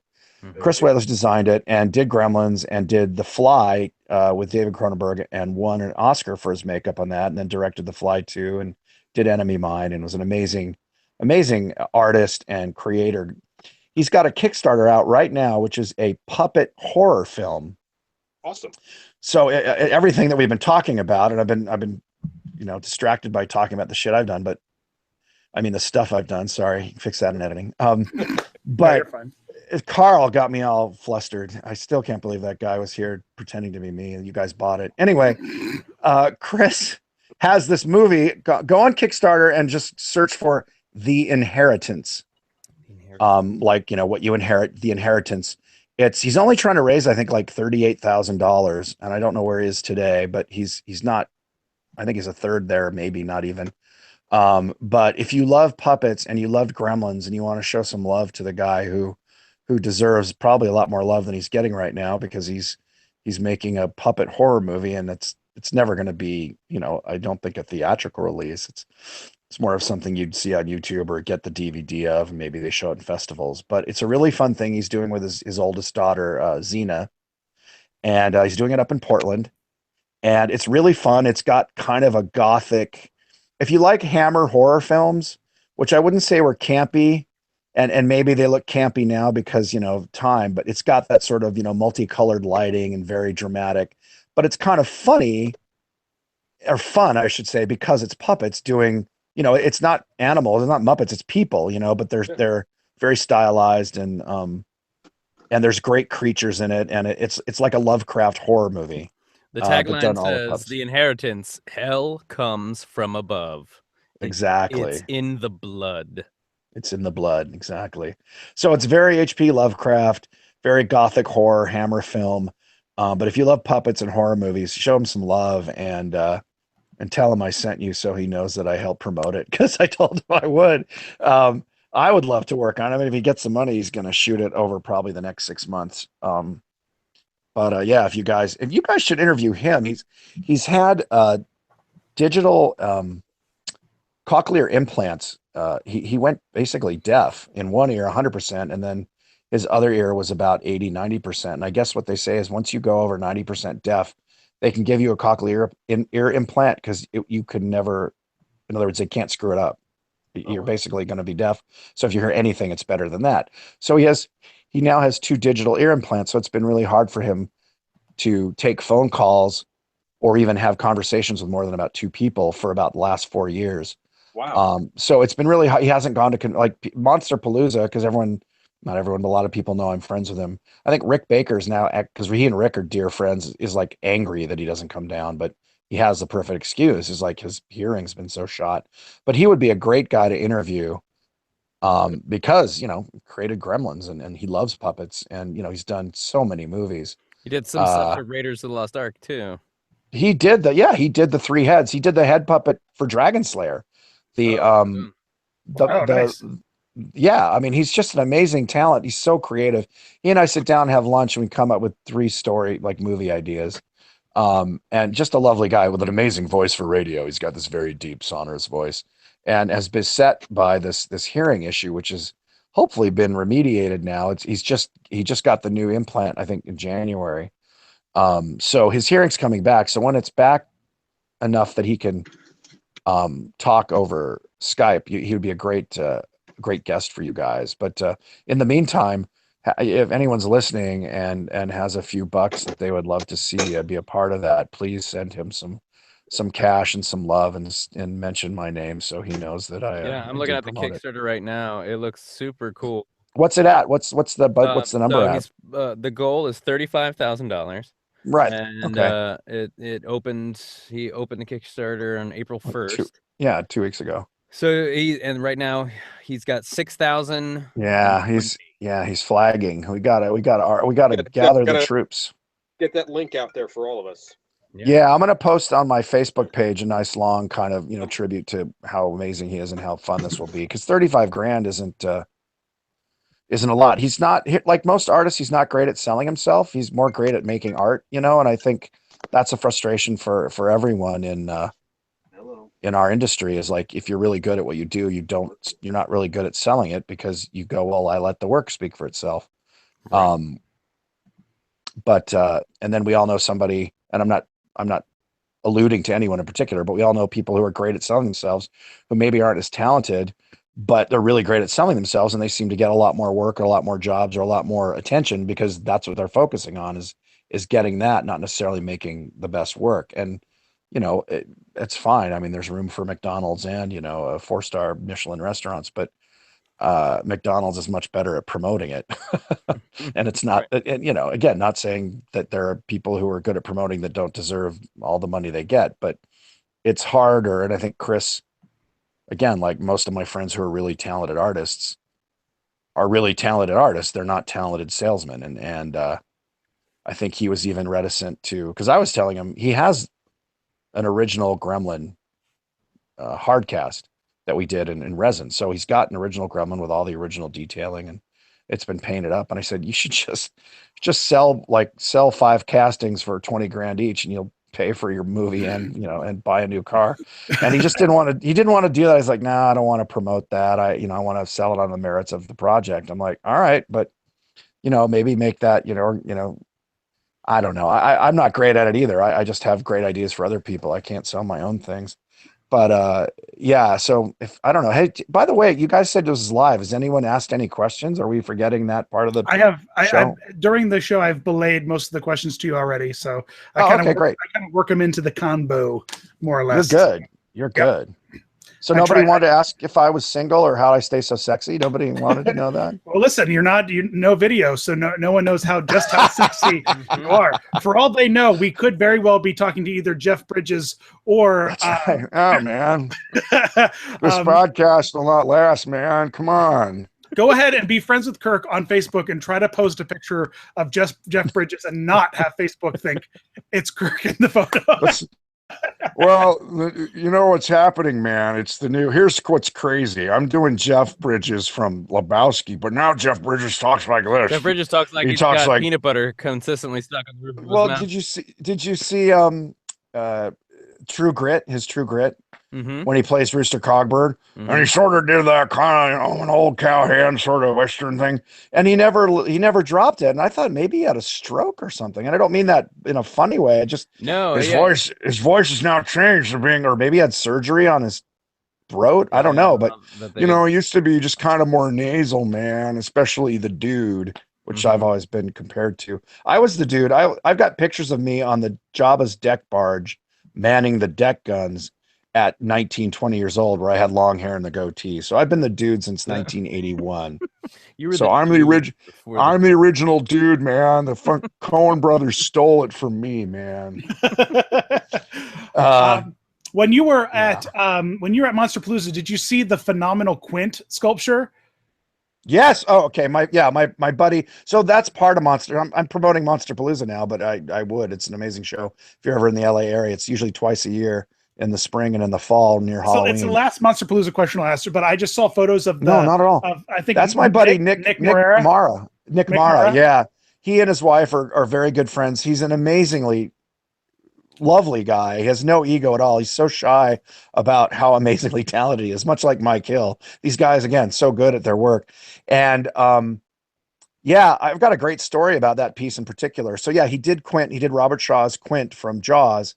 If you haven't seen it, Google it, test it as a video up about it. It looks like a picture of Robert Shaw. That's what's It was like he was just pulled right out of the screen and dropped in front. It's incredible. It's beautiful. Right. It's what's weird about it is it just looks like a guy sitting there crushing a beer. Oh, you go, oh, that's Robert Shaw, and you're like, no, that's a mannequin of Robbie. That's a dummy. So 2 years ago, he did Yul Brynner as the gunslinger from Westworld. And the face came off and there was sound and smoke came out just like in the movie. So he does these amazing replicas and works full time in the effects industry, working for like K&B, the guys who do the Walking Dead. And an amazingly talented sculptor. But the very sweet story about the Robert Shaw piece is a friend of mine on Facebook, who's a dear friend who worked at Disney for years. She was very close with Robert Shaw. And a friend posted on her Facebook page, "Oh my gosh, have you seen this?"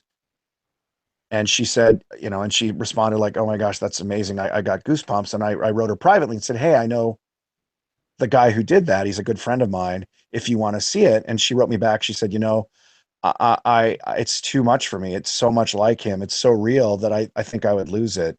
And I can't even look at the picture for very long. It breaks my heart too much. I'm looking at it right now, and it's like his full body. He's just sitting there in the chair with crushing the beer can. Crushing the can. And yeah, she was very close with him, and she just says it's too painful because it's like he's there, and she didn't. Because I said, if you want to come in, we can get you in to see it, either at the show or wherever it ends up. I think it might be at Greg. I'm not sure if Greg Nicotero bought it or anyway. but I told Nick that, the sculptor, the guy who created it, and he was, quite moved. And I said, she just wanted me to tell you that. And he said, please tell her, big hug and thank you. And that means a lot. Madame Tussauds wishes they could have something that. Yeah, exactly. Well, he and Mike Hill could start their own wax museum, except people would be terrified because they're like, are they going to move? I mean, they really are that real. And I'm as picky as the next guy in this business because, you walk right up to those things and they have eyelashes and pores and it's just remarkable work. So, yeah. So that, I mean, the museum is always incredible. Rick Baker had a piece in there he did in paper mache. That's talking about Chris Wallace again. He's really brought back paper mache as a fine art form, which it's always been down in South America, I learned. But Chris has been doing creatures and characters with it for the past, probably 3 or 4 years, and really got into it in the last 2 years, doing life size or larger than life. And I helped him move a 9-foot tall monster that he made for a Halloween show. And they're just direct buildup. There's no molding or casting. You just do it in paper mache and paint it, and there it is. But so Rick got the bug and wanted to try it. So he did Nosferatu. And that was in the museum at Monsterpalooza. And then, a ton of friends had pieces there. Casey Wong did Forrest J. Ackerman, who was the founder of Famous Monsters magazine. And he did a frighteningly realistic, I mean, it looks like him. That's the Forrest J. Ackerman. We called him Forey. If any of the listeners are Monster magazine fans or Famous Monster fans, there was a statue of him. So doing these life-size sculptures of real people, either actors or characters from movies, has become like a new fetish or new trend in the monster maker. Well, I mean, it really shows off how capable you are. Yeah. When you can make something as gorgeous as the Quint statue. I mean, there's no question about your talent. You can create your own original thing and it can look the way it looks and be like, yeah, that's how it's supposed to look. But then when you create Quint and it looks like Quint's there, it really shows how spectacular. Well, and brings people who knew him and you haven't seen him in 35 years or whatever to tears. You're like, geez, I mean, that's just remarkable. And luckily, these are all really nice guys. Deserve all this credit. His Yul Brynner Gunslinger, Gunslinger. It was actually in the Westworld reboot on HBO. They used it, it was in in the background. Sadly, you just got a glimpse of it, but just a little glimpse, but it's still pretty rad. I nerded out. I nerded out when I watched it, and I saw it like out of focus in the background. Just standing there. I was like, oh, there it is. I thought they were gonna have like a little bit of a slashlight on it, so you'd get the glint in its eye or something. But I guess they just wanted to make it almost like an Easter egg because it's such a beautiful piece. I mean, it was a beautiful enough piece. They might have thought, oh shoot, if we show it, people are going to think he's going to walk out and start talking. I mean, it looks like it looked like what the robots are supposed to look like in that show, and that it looks like a real person that just would start walking and talking. Right. Westworld obviously use actors, but that's how good his pieces are. He did it. Did he also do a Bryan Cranston? Exactly. I think 3 or 4. Yeah, he did Walter White about 3 or 4 years ago, and then he did Yul Brynner, and now Quint is his new piece. And he gets commissions too, I'm told. I think the Quint piece might be a commission. Yeah, he said that it was for a client, and the client provided like the costume and the reel and the backpack and stuff like that. And there's a great video on Tested's YouTube where he goes into detail about how he built the deck on that, built the whole scene. It's really a great little. Right. Is this Nicotero? Greg Nicotero? Is this his setup? Because I know he has the whole front of the boat with the 3 guys on it. Nick hinted, I don't think he said who it was, but he hinted that he's going to eventually build all 3. Okay. So it's not Greg. But there's a small group of collectors who have a lot of money and I guess a lot of room who have these guys build. I know Mike Hill's bride went to a collector and he's done the Frankenstein piece. And, people like Guillermo del Toro, who I know has a couple of Mike's pieces. And they have a lot of money and they really respect the art and love those characters. So it's again, I said if I had that kind of money, I would probably have them all building, versions of definitely Karloff's Frankenstein and the Bride. Those are 2 of my favorite, and probably a 8-foot tall King Kong. I always thought that would be cool. Rick Baker's house, his old house. I haven't been to his new place, but his old house had And then we're talking the 80s. It had a giant potato bug, like a Jerusalem cricket, if you know what. Those are also called hell babies. Mhm. There's these hideous insects, and but it was like 4 to 6 feet long, and he had it, I think, under or as a coffee table with glass on it, and then he had a full-size mountain gorilla in the living room, just kind of like sitting there or hanging off a pole in the corner. And so, most of these monster makers have their art or some version, some pieces of their art in their houses, which is always really fun. Yeah, Because I you think don't normally see it. Guillermo del Toro was like, his family made him buy another house to keep it all in. Yeah, So- it's now called Bleak House. Yeah, I Yeah. think his family is his wife. Yeah, Yeah, because well- it became so he has his house he has a house as a collection. Yeah, and that's what's traveling around right now is a lot of the, not all the pieces, but a lot of those pieces. And again, a lot of the people at Monsterpalooza, that's their artwork. In fact, someone just told me that at the opening night, John Landis walked in and took a brief run through and said in his very loud voice, because John is very loud and boisterous, "This isn't Guillermo's art. This is just a bunch of stuff he bought," which I thought was funny. It's like, yeah, I guess he thought it was going to be like Clive Barker, like a bunch of Guillermo's, because Guillermo's a lovely artist in his own right. But I think he was under the impression it was going to be Guillermo's drawings and paintings and maybe sculpts, but it was, as he The said, stuff that he just all the liked. stuff he bought. Yeah. Mhm. That's But amazing. most of it's There's a great original. picture of you that you shared with you like staring up at Rick Baker, who's your Yeah, friend, yeah. like the little kid when you first met him. Yes. Yeah. Aw. Saying I've literally and metaphorically have looked up to him my whole life. And he's such a nice guy, so humble. I mean, all these guys, if they were great marketing people, they'd probably, well, Rick, I mean, they all do well, but they're so good. Mhm. And it also, I mean, on the other hand, there's not a giant market for lifelike characters from shark movies. I mean, and I don't know.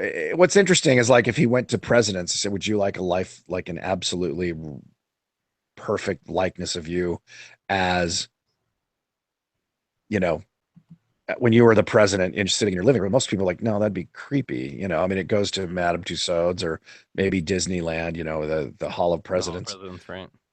But yeah, it's not a big call for even Frankenstein, the Bride of Frankenstein. I mean, they probably have 8 or 9 collectors, and that's probably, unless the Chinese suddenly get a fetish for it. It's just wherever the money is. So if there's a Chinese, film fanatic, maybe he'd buy some and ship them over. But it's a great skill set that can't really go beyond that. I mean, except for doing, museums. So yeah, it's very technically astounding. But aside from their reproductions, I just love what these guys do on their own, just original creations. And that's they get frustrated too, because they can get thousands of dollars for that. But if they did an amazing looking demon or werewolf for just their own monster they wanted to do, maybe one person would buy it, or someone would go, "Oh, it'd be good in a movie." Yeah. So again, back to original versus whatever the market marketing. wants. Whatever the market wants is what the market will bear. Well, and that's the thing about art. Art is like genetic mutation. You don't know what works until you try it. So someone will do something like, H.R. Giger was doing his surrealist paintings, and Ridley Scott saw it and said, "Hey, that'd be a creature because his stuff's so weird and dark." And then suddenly that was defined the look for creatures for about 10 years, that it just became known as Giger-esque or biomechanical, which was Giger's name that he dubbed it. And then, Rick Baker designed the, American Werewolf, and then his look for monsters and his style. I mean, he kind of set the mark for a lot of things. He and Dick Smith, I guess, started it, and Rick kind of carried it on. And so that's the thing, is you can't be a trendsetter if you follow trends. So it's the classic thing of the artist struggling along I mean, Jim Henson, he didn't follow a trend. Nobody was doing puppets for TV except, Kukla, Fran, and Ollie, which was like a person stands in front of the stage and the puppets are behind it. And it's basically just a videotape version of a Punch and Judy show. And Jim, I'm not saying anything people don't know, but used the bottom of the TV as the proscenium and had the puppets running around and blew everyone's mind. But even then, there wasn't a big call for it. I mean, he would do Sullivan. It was a novelty act until he created the Muppet Show pilot, and then all the networks turned it down. So Lou Grade, who wasn't, a fancy network executive with marketing people, he just liked it because it made him laugh, and made Lou Grade a multimillionaire. Because Jim was the mutation, or the Muppet Show was a mutation, and based on all the stuff he'd done. So, it definitely, every artist who is frustrated. You're asking what else I saw at Monsterpalooza, and I was kind of building to this. Doug Stanett, I think he spells his name Dugstanat, an amazing clay sculptor who does these fun little creatures. Some of them are just, like 4 or 6 inches tall. Some of them are, he had a huge piece of a ghost. I think they're like ghost horses, and a dark kind of ghostly woman rising up out of them. It was probably 3 feet by 2 feet high, but amazing, very stylized, monstery, I would just say, creatures, from the ridiculous to sublime, but none of it's realistic. It's all very stylized, but really fun stuff. He's one of those guys, like, again, if I had money, I'd just buy up a bunch of his pieces and have them sitting around my mantelpiece. But there's so many great artists at Monsterpalooza. We could probably go over each table, and yeah, if folks are watching, haven't, just Google Monsterpalooza 2017. Yeah. There's a bunch of really nice galleries out there. I know that I've said it a few times, but Tested's covered. They did. Frank Ippolito did a walking tour of the showgrounds, and they did a bunch of featured videos of a bunch of the different artists, and it's definitely worth taking a peek at. So definitely a great show, and it makes me so jealous that I don't live on the West Coast, because I would love to. Cheap flights. Yeah. Crash in my living room. The other thing people always ask me, and since this is a puppet podcast, but we're talking about creatures, and you guys cross over a little bit. People always say, where can we learn this stuff? Is there a school? And if you want to do creature stuff, and they're starting to do videos for puppet building, I would suggest the Stan Winston School. And Stan Winston, his company, and he did the puppet dinosaurs for Jurassic Park. And still do they do the Iron Man suits, I think. It's legend. Now called, not Legacy is now the name of his company, Legacy. But it was, sorry, you're saying he's a legend. Yes. Yeah, he's a legend. But he has his son, Matt, who's a lovely guy and a great actor in his own right. He started a school, which is basically online classes. Most of them are just, videos, like 2 to 14 hours of video on how to everything from makeup. I mean, I think some of the Muppet guys or puppet builders out here in LA have done pieces on how to do a foam, a snipped foam puppet, how to do a flocked, or a fleece puppet. Just teaching basics. Really great resources, and you can pick and choose which lessons you want to. It's like all the web courses are on demand. Yeah, what's amazing now is, you can buy the DVD, which seems ridiculous unless you don't have an internet connection. It's for, I think, $380. Under $400, you can have the entire year, everything they do. Oh, wow. Like, you can watch all their videos for that. So for, what is it, $40, less than like $35 a month, you can get, and again, I don't get paid to say this. Matt's a friend of mine, but even if I didn't know anybody there, I would say, if you want to learn this stuff, particularly the professional monster making techniques. They go into there's a class on how to make realistic eyes. It's not glossed over. It is, you take the acrylic and you pull the mold and you paint it and then you put the veins on it. It's like literally how they do it step by step. They cover mechanics, they cover silicone, hair punching, hair knotting, tying, wig making, puppet building from like Muppet style all the way to creature. It's an amazing resource. If I were, not doing what I did and I was, 16 years old or something, I would get a paper route and pay for the year subscription and just learn. Yeah, and what's great. Go ahead.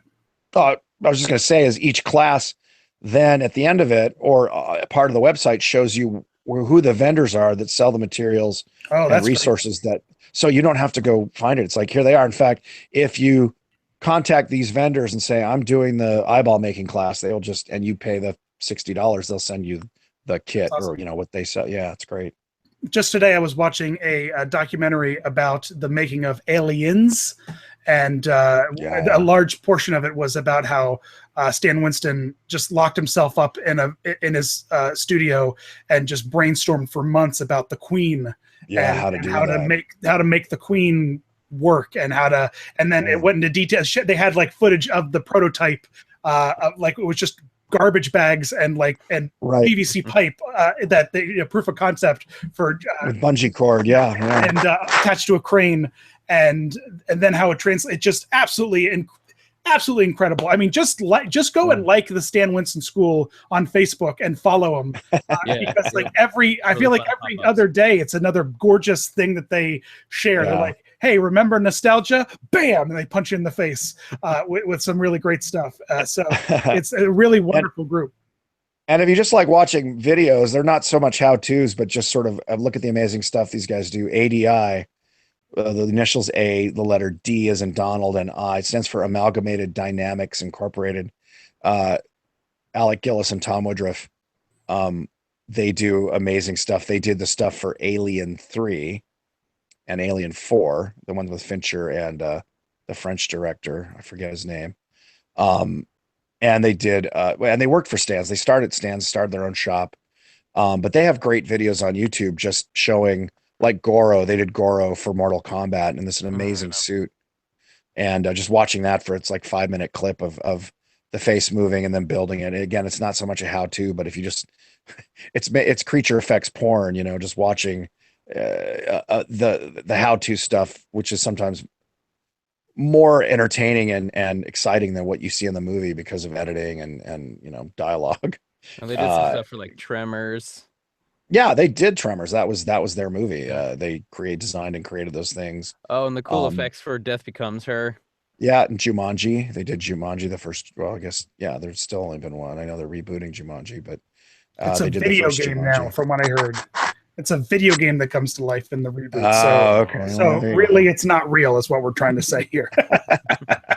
Ooh, Starship Troopers, which I love. Yeah, no, I mean they're up there with Stan's company and Rick Baker with, doing amazing work. It's interesting now.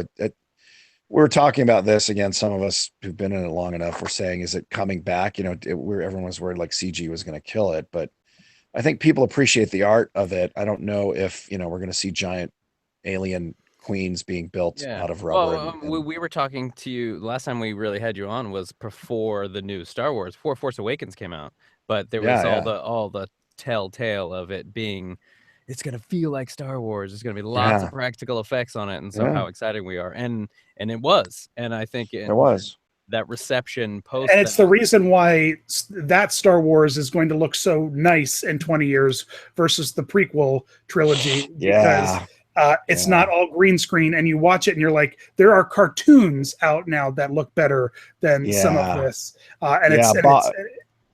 Boss Nass really doesn't hold up. Like, Jar Jar works, whether you like the character or not, but Boss Nass with his and the liquid from his, it just looks so like cartoony. It really I mean, I feel like the second movie was just entirely done on a green screen. Like I don't think that there were four real people in it, and there were no, I mean, it's sad, but it's sad that had to happen, but it's great that now, I mean, the reason why Jurassic Park, folks, looks and feels so great is because it was that beautiful blend of computers and realness and real practical effects. And I'm very grateful that they are bringing that back. Although, or at least the beautiful scene in episode 7 with that cantina scene, how wonderful that all was. Oh man, that was one of those. Dan and I did like a quick little recap of our feelings right after that movie came out, and we that's one of those scenes I was like, God, I could watch that scene in slow motion. I just want to watch and that's what people I know have done with the Blu-ray, of just single frame through it to see all they cram. And I think JJ, from somebody who worked on it, said that's what he wanted. He wanted to be so chock full that you'd have to watch it 5 times, like the cantina, just to catch all the little stuff and the Easter eggs in there, I guess. Mm-hmm. And people give George crap for the first 3, but then again, you didn't have the prequels, you wouldn't have movies like Avatar, you wouldn't have, things were created and invented for those movies that helped push filmmaking a great deal, and left behind these 3 movies that some people don't acknowledge even exist, but I mean, they served a purpose. They made real things happen. We wouldn't have blue monkeys in space if it wasn't for you wouldn't have had for Ninja Turtles, and you wouldn't have had Ninja Turtles for Labyrinth, and you wouldn't have had Labyrinth without Dark Crystal, and Dark Crystal and Labyrinth were not moneymakers, but Jim just kept pushing the envelope and making art instead of, finance and taking risks. And that's, George, I think, took risks in that he didn't really listen to anyone on the stories. He just kind of said, I'm going to write the stories the way I want them, and didn't, or maybe he did and he doesn't listen. I don't know. I wasn't involved.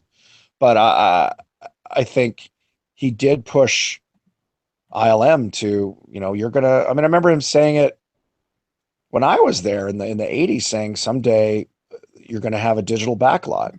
You're not going to need to go anywhere. You just walk on the stage and, now they actually have a technology that's just starting to be practical where you don't even need a green screen.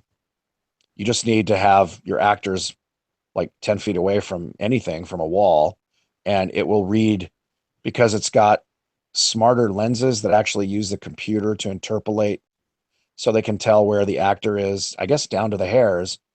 And so it basically generates its own mats. You don't need any color behind them.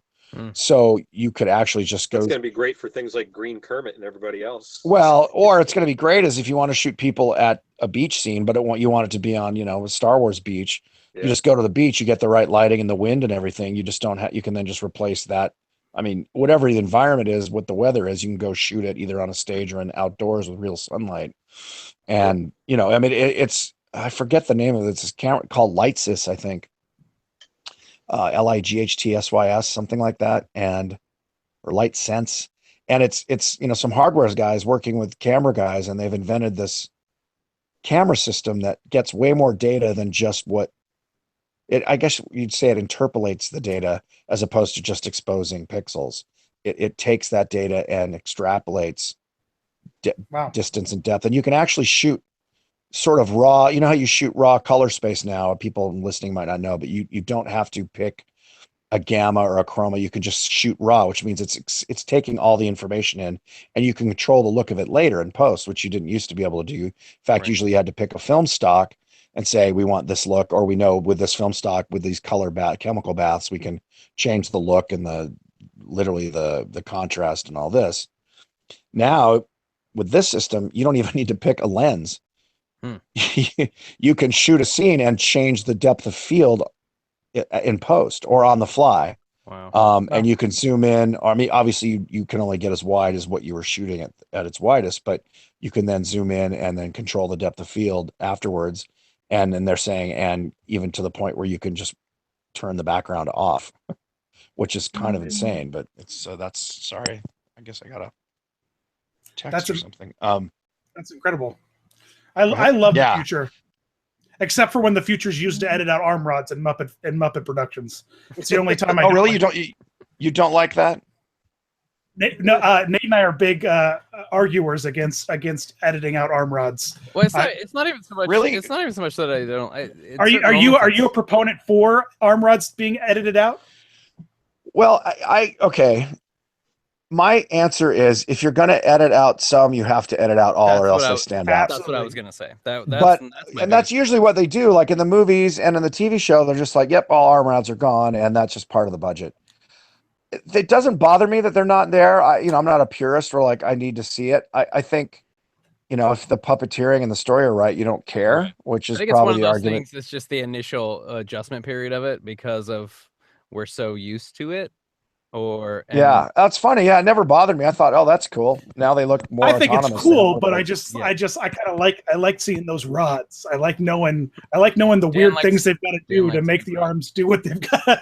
Well, that's your puppet fetish, man. That's not the average Joe. It was Nate's. Nate and I. Nate particularly noticed it. Julie's green room does it. They pick some scenes, they edit out the arm rods. Some scenes they don't. Oh yeah, it becomes very. Yeah, that's distracting. It becomes very distracting. It's like, wait, yeah, So, but I like the idea that the Muppets are the Muppets and that they're real characters, but then they're also. I like the idea that puppets are given life by someone, and my favorite bit was that behind the scenes Muppets Tonight when Gonzo's talking about That was like on the Jim Henson Hour. The Jim Henson Hour, sorry, yeah. not Muppets. Jim Henson Hour, sorry. Right. And they're talking about the rods and how he can't pick up the phone without a cutaway and all that kind of stuff. Right. I just there's a magic. It's funny because that was a big debate because up until that time, because I was there for that. That's when I started. Was on the year before Muppets, the Jim Henson Hour, and that was a huge debate. They never wanted to show. You could show a behind the scenes still, but they never wanted to show the puppets talking and see the guys working them because they would. Yeah. It would ruin. I'm sure when the camera magic. backed up and went below the frame, that right, and so they decided, you know what, we're gonna just go for it and have the fun of them. But they still didn't break character. Like they still were talking about like, who are those guys? That's weird. Yeah. And that was the kind of fun meta part of it, is that they didn't just go dead. They just kept talking. And you saw, Dave Grohl's mouth moving and Gonzo moving above, but Gonzo was still acting autonomously and Dave was just happening to say his word. I mean, you know what I mean? It's that part, that moment of magic to me is the reason why I'm like, leave me my arm rods, because I like to know that there are hardworking folks underneath those creatures and wonderful animals making things happen. And that's the trick, is we don't want people to think about that. I mean, you're a puppet aficionado and you're deep in the world. I'm just that one a-hole who likes puppets, so don't mind me. No, you're not an a-hole, but it's sort of like, like I want to know how the magic works. It's like, but then it's not magic anymore. It's like, yeah, but I'm a magician, or I love magicians, and it's like, yeah, but for 90% of the people, they don't want to know. They want to just, I mean, it's funny how many people cry when they see the Muppets live, even if they come and visit the set, because they're so emotionally attached to those personalities, not to the doll and not to the performer, but to the magic that exists between the doll and the performer. And I've seen, and these are not children, these are always grown adults. Well, grown is maybe not the right word, but these are adults. These are fully formed, technical adults. Yes, they've stopped their growing phase. And they just weep, and men and women. I mean, men usually just get teary-eyed or just kind of a red face, but women cry, and it's always funny to me because I never had an emotional connection to the Muppets. I mean, my friends joke with me that I don't have a soul, but I do. It's just very small and wrinkly. I don't water it much, but to me, the Muppets were funny. Like Monty Python, I don't feel emotionally connected to, Mr. Creosote or the Funny Walks Man. I just think they're really funny, and I love the guys who did it, and I love Monty Python. But if I met them individually, and all of them once live at the Hollywood Bowl, actually. I got to go backstage when they did that in 1980, and I didn't cry. I just giggled and was happy. So it's funny for me when people cry, but I've learned over time, because I never had that. Even working for the Muppets, people like, oh my God, that was amazing. Like, yeah, Jim Henson is amazing. Like, he would bring an emotion out of me, but not Kermit or Piggy, except like it made me happy, but I wouldn't be overwhelmed even with joy to cry. So it's funny how many people, I mean, it just shows how effective they were and how it touched people more than you would even conceive, are that attached to, again, this thing that doesn't really exist. It only exists in the moment and is captured in film or television, where a performer and a doll essentially are dancing and talking together and create the illusion of life so much that people cry when they meet them. Even if it's just the puppet sitting on a table, they feel that attachment, which is amazing. That's the miracle of art, performing. Yeah, I really enjoyed actually standing on the streets in Disney World and watching the Muppets perform. And just after, because Nate and I watched it the first day, I probably watched it 10, 12 times. And just after the first time or two, I just started looking around and watching everyone else. And it was just incredible. Everyone's like just the joy on their face that they can bring. Just seeing them in person, it's very impactful. And so I love. So to bring it full circle, I'm super thrilled that you are helping to bring them live on stage, but like live on stage, because that's something. Thank you. That's something that I think is so going many to just crying people. And that audience, Kirk, you're gonna make so many people cry. But I feel bad. But as long as it's tears of joy, Yeah. or maybe they're just crying because of the ticket prices that they paid. I'm gonna buy 100 seats and just scalp them to pay for my mortgage for the rest of the year. I think that'd be probably the best. Yeah, that's. I wonder. Do you have any idea when the tickets will go on sale? If it's going to be in September? I just went on the website just to see the dates, so I could tell you the dates. It's September 8th, 9th, and 10th, which is a Friday, Saturday, Sunday. But I know, there's various tiers of seats, from, the cheap seats sitting on basically the cement in the back all the way to the box seats up front. But I don't know if they're on sale now. I mean, it was on their website, so I'm assuming you can buy seats now. But I'm sorry I didn't look that hard, because they said they would get me actually, I'll probably be backstage. I might get seats, but I'll probably be working at it more. Maybe I'll just be enjoying it.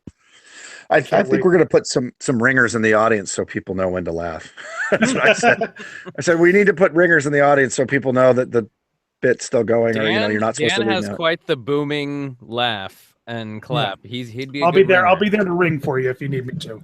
So good. We'll tell you. We'll give you a cheat sheet. When you hear this word, start laughing.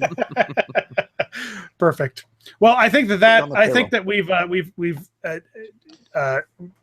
had you chat enough. It's already been 2.5 hours. We won't keep you. Jeez. It's a Monday night. I'm sure you're very popular. Everyone's gone to sleep. Everyone's gone to sleep except my mom. She's still listening, probably. Well, thanks, you guys. This is fun. Yeah, absolutely. I always enjoy. So I learn every time you come on. I just end up learning so much and having such a good time. And we got to finally talk about Gremlins, which I'm very excited about. And we got to talk about your Monster Palooza. And find out the Hollywood Bowl Nugget on us, which was super exciting. Yeah, that was the special treat for this show. And also, Chris Wallace, The Inheritance. Send money now. We'll when you share it, you put a post up, and then we'll share it around to our folks. Oh, great. Thank you so much. You guys have a great week. And what's the next holiday coming up? Mother's Day, Memorial Day? I don't know. Enjoy that. Yeah, it's April. Cinco de Mayo. No. Yeah, I think Cinco de Mayo is the next one. So. Yeah. It's always Cinco de Mayo is the best follow up to Easter. Really, I mean, if you have to, I agree. You have to pair two holidays. That's really the eggs, chocolate, and then heavy drinking of tequila. I think they are. All right, so we're about to go off air, but thanks for watching, everybody, and check back soon for some more awesome funness. Bye, everybody. Yay, bye. Thanks, guys. Awesome funness. Bye.